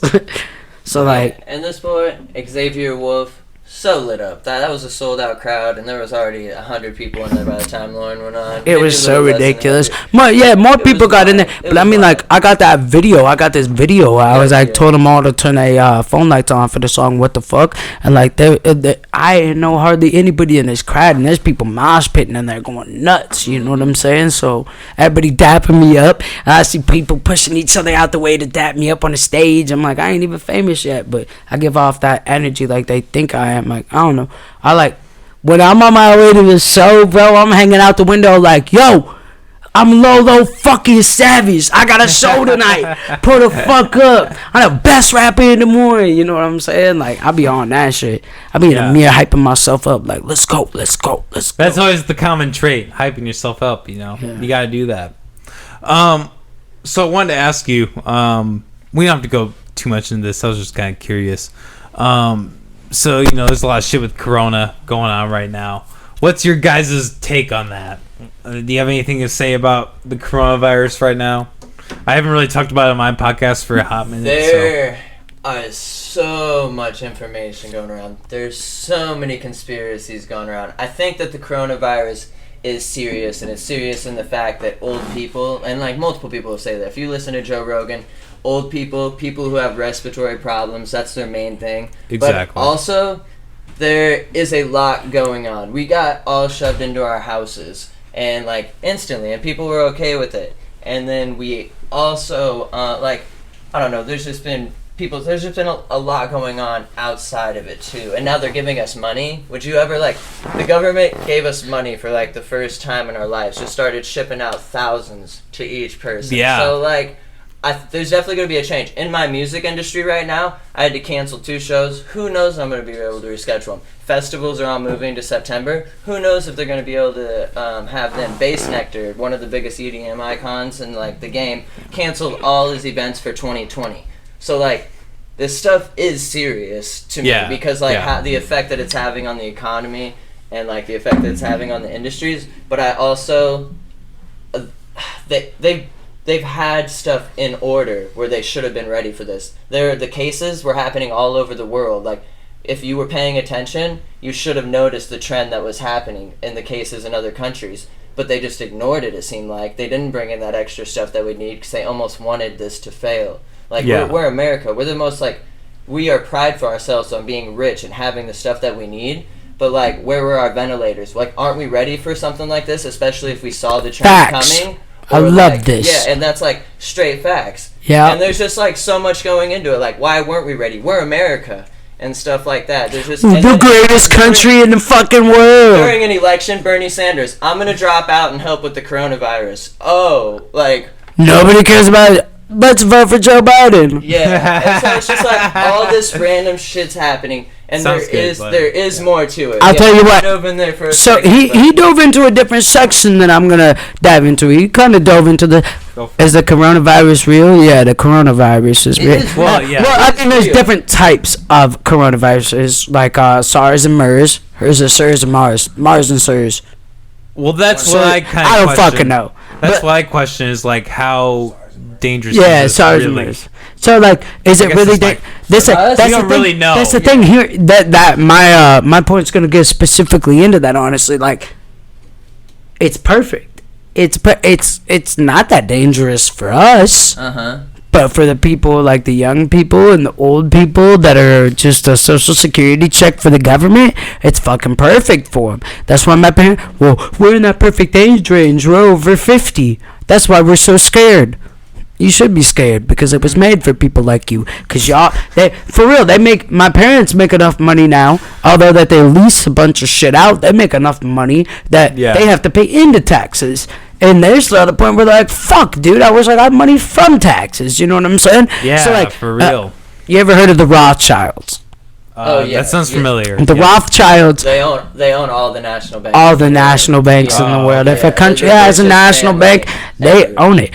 And places like whatever country, Syria. Afghanistan, I think it was first. Afghanistan, Iraq, whatever. Saddam Hussein got killed. He was killed and hunted down because they had enough bad shit that he was doing, morally bad shit. But the main reason is he wanted to use gold for his currency. Same thing happened in Syria then too. Now, what happened before the coronavirus? France was rioting like a motherfucker. China. There's riots in Canada, China, Tokyo, the Philippines. There is riots all over the fucking world, and nobody is hating anybody. I saw people supporting France. I saw people supporting China that are from the state of Iowa, even on Facebook. They're sharing the videos let's go. Fuck your government. If they're not doing you right, let's do it. Now, if you are the tippity top and you're above the countries, you can't have that. Everybody's banding together. We are the people. We have the numbers. We have the power. We drop whatever bomb you want. If you kill us all, you can't make any more money. You know what I'm saying? Yeah. And so they need us to hate it. Now what happened? Now the coronavirus comes, we're all stuck aside, and then what happens? The blame game. And so now the Chinese hate the Americans. Americans blame it on the Chinese. Russia is saying that we're not fit to be world leaders. You know what I'm saying? And I think it's all the fucking game to them. I want to end this off on like a positive note, like real quick. I was watching Joe Rogan and Hell yeah. I was watching their podcast the other day, and they spoke on this is eye-opening. People have been stuck inside. They found out that like there's people who don't have like homes that like they need to have during these types of situations. So there's going to be people who open their eyes and are like, how have we been living this way? And like there's people that are going to change for the better. Technology has like taken over. Like everybody's always in their phone and conversations. Exactly. Hopefully when you sit back and you've had only technology for a little bit, like I feel like people are going, like certain smart people are going to come out of this. Like communication is key. Like human communication, human connection is key. And I'm hoping there's going to be a big change. And then we're speaking on, like I hope people do open their eyes to this. They want to get out. They want to see their friends and family because this shit was crazy and it should be an eye-opening experience. But we also need to be critically thinking at all times because ever since like the last 2001, ever since 9/11, it's just built, and there is a consciousness that people are getting now, and they're seeing this, and the government's losing trust, and that's why this is as big as it is right This now. is so important to us too. The StutterBox Productions may be throwing parties and doing music, and we're so big into the music community, but this ties into us. Music is fucking life, dude. Music is something that gives people a path and gives people an opening and takes them away. People that are in their houses stuck right now and fucking getting abused and shit, whether it's sexually or just physically, like getting beat the fuck up. Abuse. Music might be a fucking escape for them. Exactly. A lot. Most people too. Music, and not just music, art. Maybe painting, drawing, Their writing. gateway out of it. Exactly. Yep. Whether it's a book, whether it's a painting or woodwork or whatever, that's all art, bro. You're not just an artist just because you make music. You're an artist because whatever you do it with passion. You do it with love. You do it with your whole fucking heart and your whole fucking soul, bro. You put everything into it. You know what I'm saying? You could put emotion in the painting. I'd be tripping on acid before, and I look at a painting and I'm like, I feel that.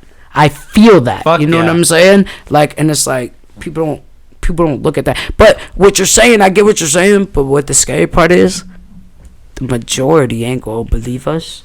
That we think that way. All three of us get what he's saying. The majority is getting slimmer day by day. That's why they're all gonna Yeah. vote for Joe Biden or Donald Trump instead of saying we don't need a president. We are the people. We should be the ones voting to veto something. If something gets vetoed, it should be an all-out registered American vote that should be voting to veto that. Lauren plans on running for governor too, so 20 this will be the first. I'm not podcast fucking we say kidding. either- I'm not fucking kidding, bro. 2027, I'll vote I'll for be it. 30 I'll vote years for you. old, and I can run for governor, win or lose. I can Yeah. run for governor, but I'm gonna. My message to the people is: remember, we got the fucking power, bro. This country was built. Our government, more importantly, was built by the people for the fucking people. Power to the states, power to the people. If our state needs to change something, governor or not, Kim it should be an. Reynolds. We need to require everybody to smoke 2 grams a day. Right? We could have had medical marijuana legalized in Iowa right now, but Kim Reynolds vetoed it. If she wants to, right. automatically, if a governor wants to veto something, there should be an all-out registered voter vote. I bet Like Kim if you're Reynolds is registered to drinking vote and you so can vote, much right now. vote.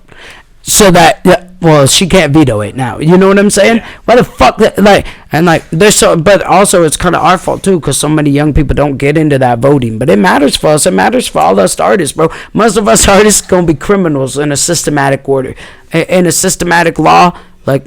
In their paperwork, we criminals, most of us. Well, I think that's the big problem is, like, despite what side you're on, if you have, like, abstract or, like, outside worldly views, you get condemned immediately. Doesn't matter what side of the spectrum you're on. If you have something that doesn't really go with the curve, you're automatically kind of condemned.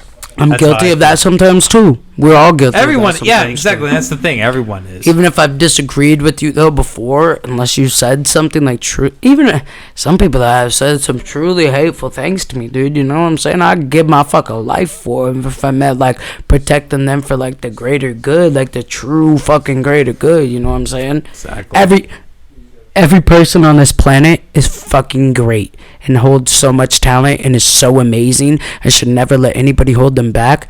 But you're all also pieces of shit at the same time. For real. Does that make sense? Forget that. Yeah. For real. Don't forget, you're still a fucking piece of shit, dude. For real. Yeah, no matter how great you are, no matter how great and egotistical I am, I'm still a piece of shit sometimes, Yeah, too. I mean, in the grand we know scheme of about our things. demons. Yeah, dude. I do some badass shit sometimes. Blythe blows up the fuck sometimes. I blow up. I'm sure you blow up too. Don't Everybody play does it. Madden. Don't play Madden. Yep. For real. Exactly. So just a couple more questions before we finish this off here. What's the future for LoLo Savage and Blythe look like? What do you guys got coming up in the near future? You got any projects? You got any? One day me and Lauren are going to put something out. But we've got some projects for Lauren. Lauren has been working on an album called Unstable, which I'm not going to talk about too much because he can explain it more. But this album is Tell them about like where, cause like before, you know, StutterBox was really an EDM path. Tell them about like what we want to do through StutterBox with the hip hop scene now through LoLo Savage. Yeah. Over Get into like that. the last Definitely. couple years, it started off with EDM, but Lauren, I've always felt his dream, and I've always felt he's had the talent. So back in the day, we were in Oski, and we were doing some hood rat shit in his apartment where StutterBox started, and like that's where he got his start from, and like that's where we wanted to get him to. And now we're at a point where we moved up to Des Moines. We got our own place together.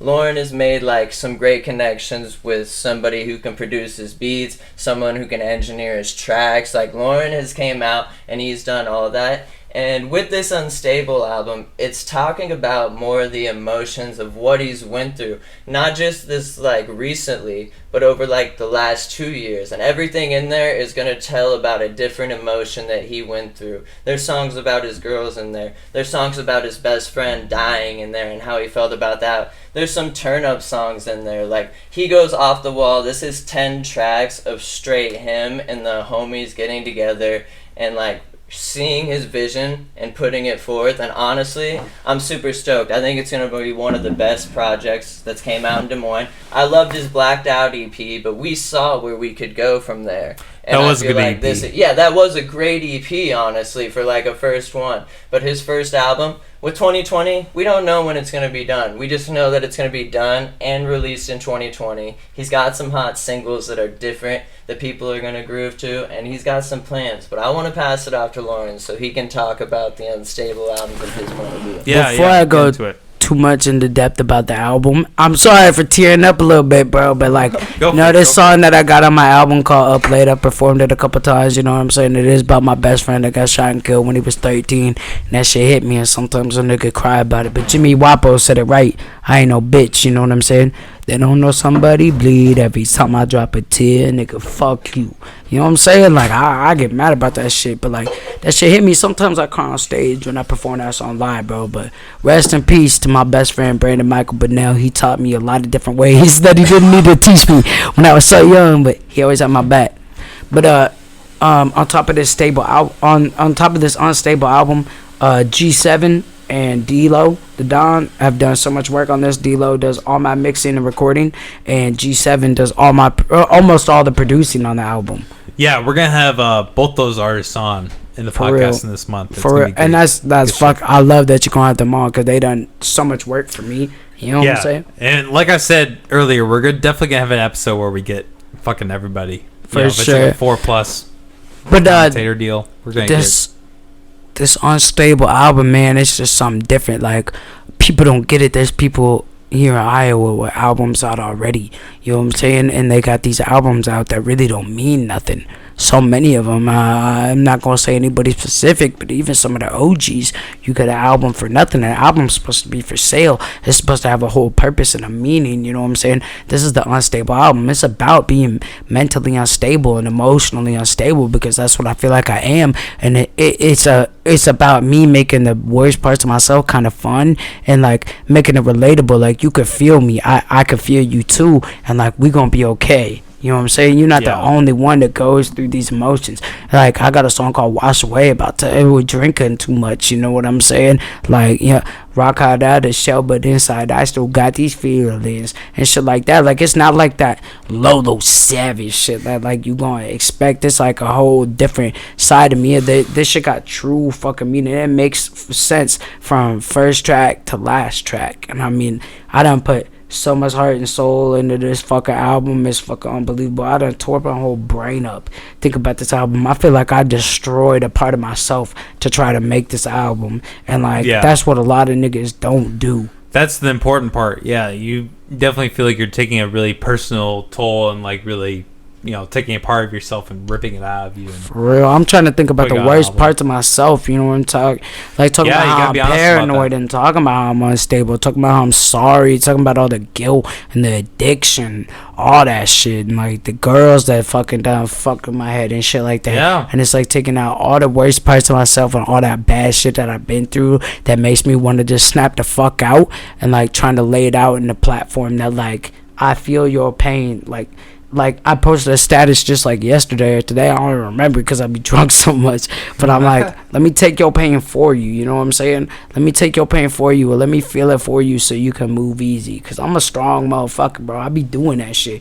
Like, vent to me. Let me tell you why you don't need to vent type of shit. And let me just take it off your shoulders. And like, I'll carry it, bro. I'll carry it. I'll carry all that weight. I'll carry all that struggle for everybody. The whole fucking world, bro. Even them people I love, them people I hate, and the people that's in between, I'll do it for everybody. And like that's like I don't know. That's like it's so many people with the name LoLo Savage. Like he think he a gangster. He think he a G. Well, you know what? I grew up with street knowledge, and I grew up in the fucking trap, and I ain't no bitch ass nigga. You know what I'm saying? I'm not afraid to take a motherfucking life because my life matters before yours every fucking time. And like it's so like it's bringing out a whole different side of myself. Nobody in Iowa has made an album like the album I'm about to release, and that's a fact. Wow, fuck, I'm excited, man. I mean, and, you know, that's not really like a basis for like, you know, Lolo Savage. Like, who's gonna fucking who's really gonna go up and argue against you? You know? Oh, you'd be surprised. I mean, sure. I'm sure that happens, but I mean, fuck, we got it. No worries. There's most of the time they just end up looking dumb anyways. Exactly. The most thing that matters to me is most of the time the OGs in the game, they get me. The people that's been here and shit like that. I'm not like, all these niggas fake as fuck. They so fake. Exactly. What you want me to wear Supreme for? I can hardly afford that shit. I got bills. I'm trying to be out of debt so that when I'm 35 and popping, you know what I'm saying? Exactly. Maybe I got a kid or two and I got a wife and we going on crazy vacations. Well, I'm 35 in the ocean, you know what I'm saying? Without a care in the world. You 23 in the ocean without a care in the world, but you're going to be broke in the next 4 years. You know what I'm saying? I'm trying to invest. I'm trying to build something. When I make my first million type of shit, like I want to buy an apartment building so that I can invest in it and make money off of it and also have a roof for any nigga that I care about that maybe needs some financial help. You know what I'm saying? Put them to work. You can get a job through me. I need my lawns taken care of. I need windows replaced and all that shit. Dishwashers fixed, all that shit. And I want to create jobs and shit. I'm on some like Kanye West, Jay-Z type of shit. And that's what those niggas don't understand. That's what places me in a completely different category than any fucking nigga in this entire state. This boy cares. I slept on his couch for separate months at a time, dude, and that's why I fuck with him to the death, dude. He's cared for me and I'll always care for him. Like, this man really cares about who's riding with us, and if you show us love, it's not like we're gonna be an asshole to you. That's not us. We're gonna show you love right back. But if you show us hate, we're like the way that we were raised, where we came from, we're not taking shit from you. And we might even be cool after we explain it, like, and see you in person, because then they're gonna be like, oh yeah, and that's how it goes. For real, I'm always keeping a buck with you. I told a homie the other day, I got a homie and I got another homie. They're both my homies, but when it comes to them together, one of them people I ain't never gonna think about the other person like I think about that person. You know what I'm saying? They ain't never gonna level with them on the same factor. I told that nigga that because it's like, bro, you gotta understand that, like, not just because, you know what I'm saying, not everybody groups up like that. Just because I like that nigga like that and he likes me like that doesn't mean he's gonna like you like that and I like you like, exactly. You know, it's not the same thing. People got their own past and their own trips. I'ma always keep it a buck with everybody. That, like, it's all that shit that puts me like way outside of the category of everybody else. You gotta keep it in mind, you know. You gotta keep in mind who you're working with.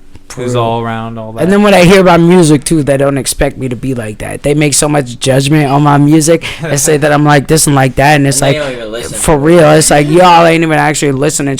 They never ask me no questions. No questions. They just say.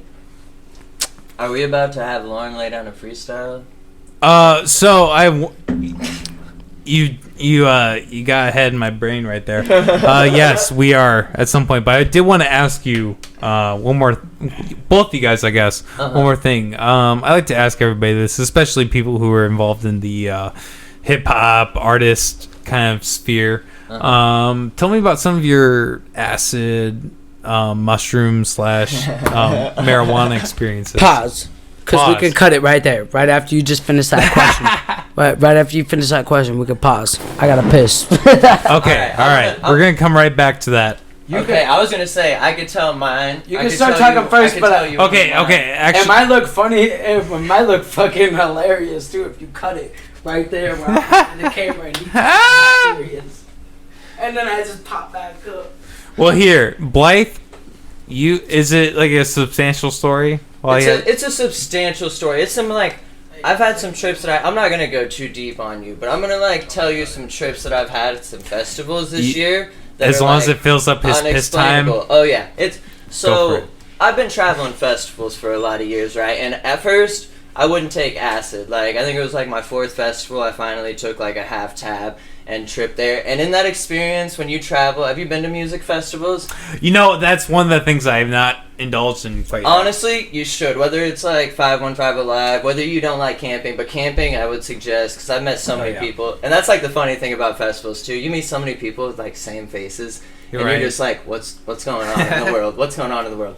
So like this summer, I went to a couple different festivals. The first one was Infrasound, and this is like an underground festival that's been going on for 14 years. Like some people in Minnesota have been putting this on. One of the biggest EDM producers, underground EDM producers, Tipper, who's kind of got a little more mainstream, but still held his roots. It's like one of his festivals. So I accidentally took a whole 5-strip that one of my homies gave me, because I've taken acid before, but... Wait, so a strip, like 10 tabs? A 5-strip. Okay, so it'd be half a strip, my bad. So I took half a 10-strip, and I thought I could manage my way through that. So at this festival, keep telling the story. I'm going to take a piss. No, you're good. So at this festival,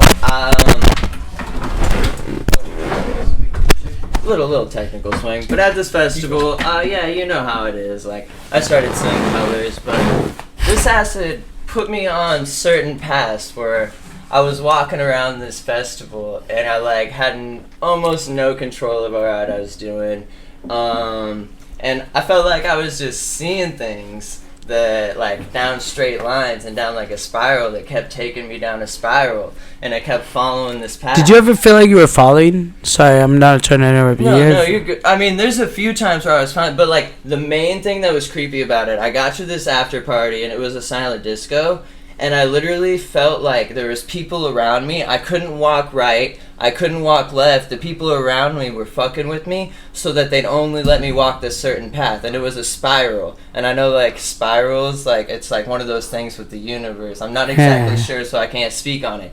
But I kept walking a spiral until I got to the front stage, and I felt like I was supposed to be seeing something, but I didn't. And I was so spun out that I just walked backstage. And like I recognize a few people because I'm in the industry, and they're probably looking at me like I'm spun out. But I just keep walking this spiral because like that's what my mind tells me to do. But like I can't go any other directions. Which leads me to my next festival, because I calmed down and it wasn't as intense. So I went to Wakan Music Festival, and it was funny because the weeks up to the event, I kept telling everyone, I'm going to die here, because I've been a Wakan fan since it first started. Like, I went to Suboctave in 2017, and that was, like, the original Wakan Fest. I had, like, Liquid Stranger, Space Jesus, Bleep Blue, but honestly had a better lineup than Wakan Fest. So it was, like, the second day. Honestly, it did. I remember looking at that. Yeah, that lineup was intense. So it was the second day at Wakan. Truth and Schlump were playing, and my girlfriend talked me into dosing a tab, even though my one infrasound shit happened, and I was kind of scared about it, but I only took one. So I thought it was going to be fine. So we get through the truth set, which was barely a set. I was watching some weird shit happen the whole time. Love Truth. Truth, yeah. He'll He's real shit fuck. you. If you're I gonna saw him do sober. Truth, be ready, but he's going to fuck with you. Dude, I saw him sober and he fucked me up. I was Yeah, for real. completely You're sober watching and he the fucked crowd, me dude. up. It's like they're not even dancing. There's like random spiral shit again. Okay, so my girlfriend really wanted a chair between sets, and I was like, I don't want to get up because I was scared. I was there back at the infrasound, and like as soon as we stood up and walked, the path behind us closed, and I was back to the spot where I was being led by all these shiny lights and wooks down a certain path. So I was walking through the crowd, and what I saw in front of me wasn't in front of me because I saw a clear path, but I was tripping over people sitting on couches. Like, my visions were so fucked up that, like, I was not seeing in front of me. I was tripping over people on couches.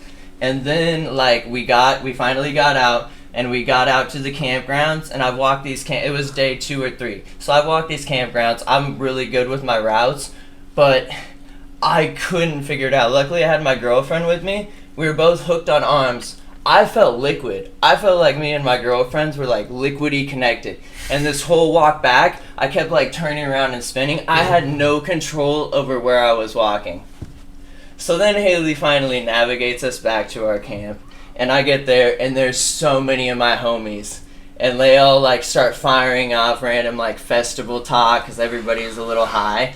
And everything was like clicking with me in a certain way. And I kept looping down shorter and shorter and following that same spiral back to my camp until I got to the middle of my camp.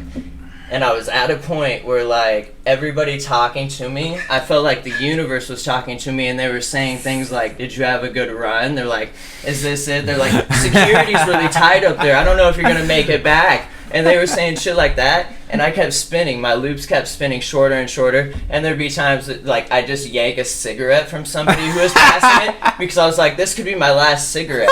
And, like, dude, and I, like, huffed it down, and then finally I laid down on the ground, dude, and it got to a point where my loops got so smaller, I forced myself to shake and have a type of seizure on the ground, and I thought that was life telling me this was it for you. I thought I died on a seizure, but I shook, and then I woke up, and it was just those 2 festivals, the shit that I saw, the shit that I heard people say around me getting led by all these people in shiny lights to where they wanted me to go. I couldn't have ran back to the festival.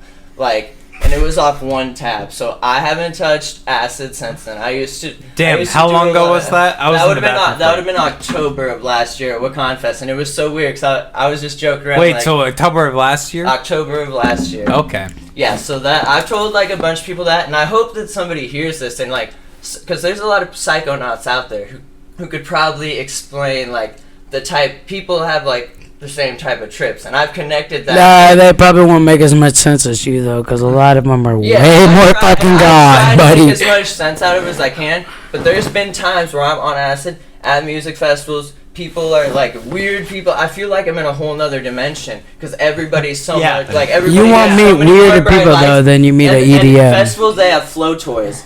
And I felt like the people with the flow toys were just like directing me like an airplane to where I was going. And this was one of the most, I can't explain it, but that like acid moment was like, that was my, people say ego death.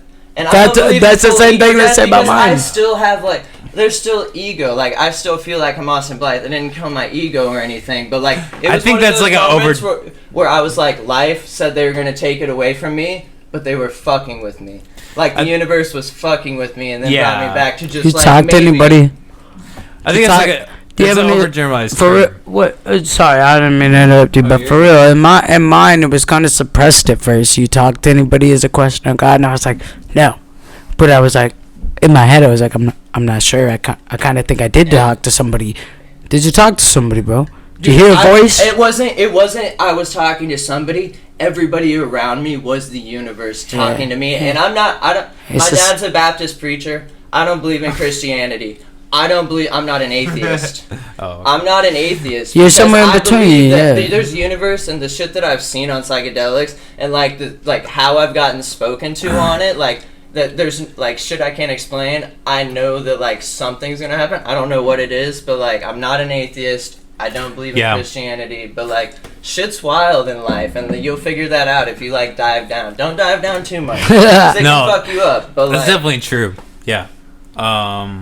Like whatever like mindset you take on that. I mean, life and is it is crazy. about how you go into it and stuff, and how you think about it. So, but like I have tripped around a lot of people, and I can compare my trip similarly to other people and what they say and like how they're going through their shit. So like, acid is a crazy drug, and like you probably should do it because I really think it opens up a mind. But don't dive as deep if you don't want to. I was young and dumb. I dove deep, and like. Yeah, that's the thing. You don't want to abuse it. It's like anything, talking to people. It's like, you need to respect the drug. You need to respect LSD You need to respect mushrooms, whatever you're taking. You need to like respect it for what it is and like take it for what it is and like, have a plan, not planned out, but like you need to have an idea of what's going to happen. You need to be using it for a purpose. Exactly. The only time I seriously had a bad trip, Yeah. I only took one tab. Well, I was just talking to Blythe about this, honestly, when we was off camera. I was kind of like, he said I need to make a song about it, and I was like, shit, I don't know. You know what I'm saying? He's the only person now that I ever told that I said. So, like, I was at my homie's place. I had been feeling a pain in my right side, like right under my ribs for some reason. I don't know for what reason I was feeling the pain or anything, but I felt this really bad pain. I was tripping hard as fuck.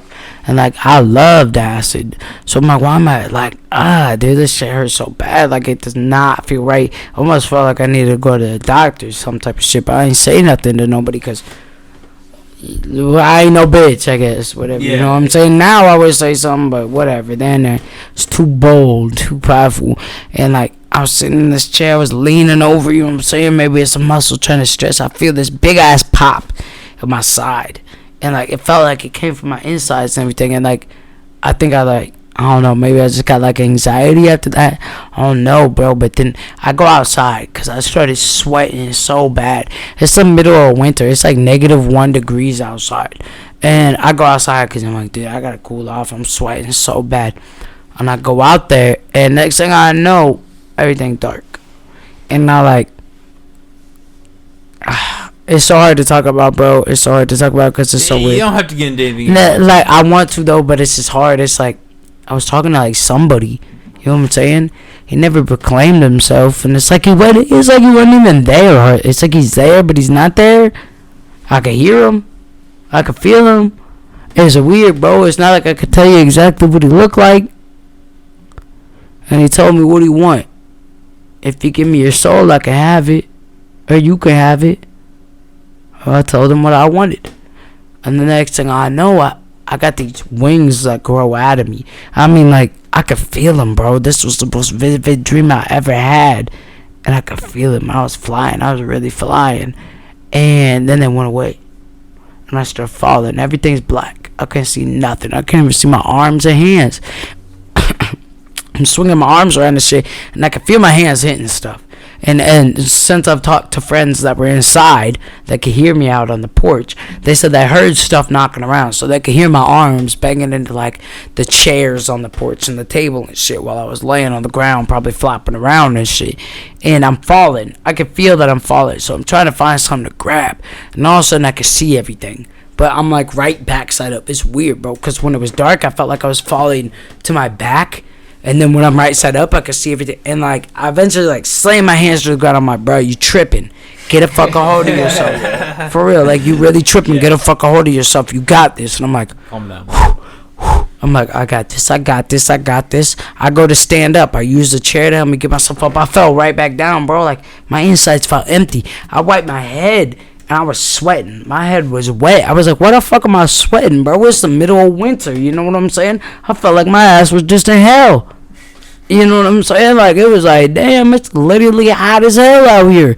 And, like, nobody, like, really took me seriously, though. Everybody was tripping inside. They all started laughing. But, like, I'm telling you, bro, like, it's like the devil been on my shoulder ever since, telling me every move to make. And it's like, ever since then, it's like, I'm going to get exactly what I asked for. But sometimes along the way, it's like I lose everything I ever cared about. You know what I'm saying? Sometimes I have these dreams and shit, and these like visions, like daytime visions when I'm awake. Like I outlived all of my friends. I'm old. I'm shaky from being an addict and shit. Yeah. I feel crazy and shit. Everybody think I'm crazy, and all my friends already gone, and I outlived their whole full fucking successful lives, and I'm just there by myself. And I see this vision so much, bro, and it's so crazy because I be seeing these visions that now are true. Exactly what we said what we was gonna do with the music, and like I think I'm ready to say it and everything. It's like I asked him for everything. He said, "What do you want? You give me your soul, I can have it." I told him, "Shit, I want everything. I want it all. I want it all. I want the fame. I want the power. I want the money. I want the women. I want the jewelry, the clothes, the cars. I want it all." And it's crazy how fast everything falls into place now. It's been 2 years, bro. Look at all the niggas that blew up. Look at their first music when they dropped their first song. It's been 2 years. And the whole city think I'm from Des Moines. The whole city think I'm from Des Moines. And I ain't even from here, dog. And I got the key right now. What the fuck? Stop playing with me. I'm as big as the biggest artist in Des Moines that get 1,000 more plays every song than me. Yeah. And they still don't know me, though. They still all know me, even if they don't play my music. They still talking about me. They know him.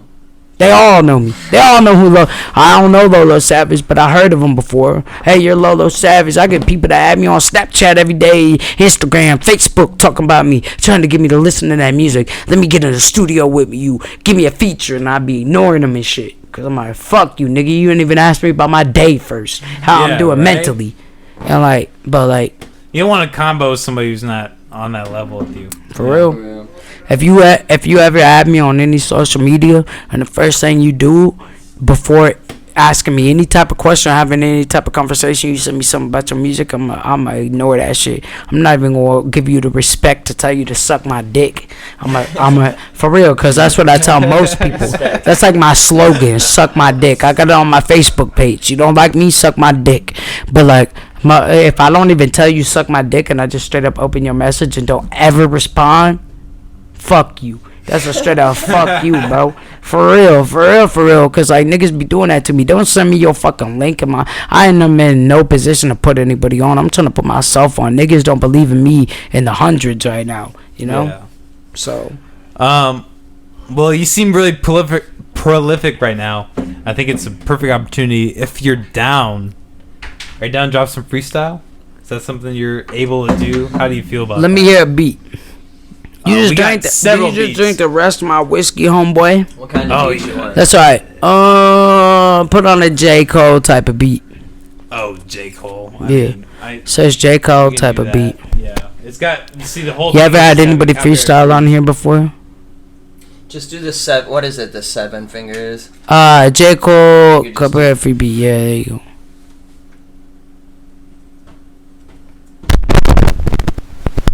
So yeah, I like the Fear, J. Cole. Morning Sun, Run Away. What are you thinking? Fear? Wait, Morning Sun.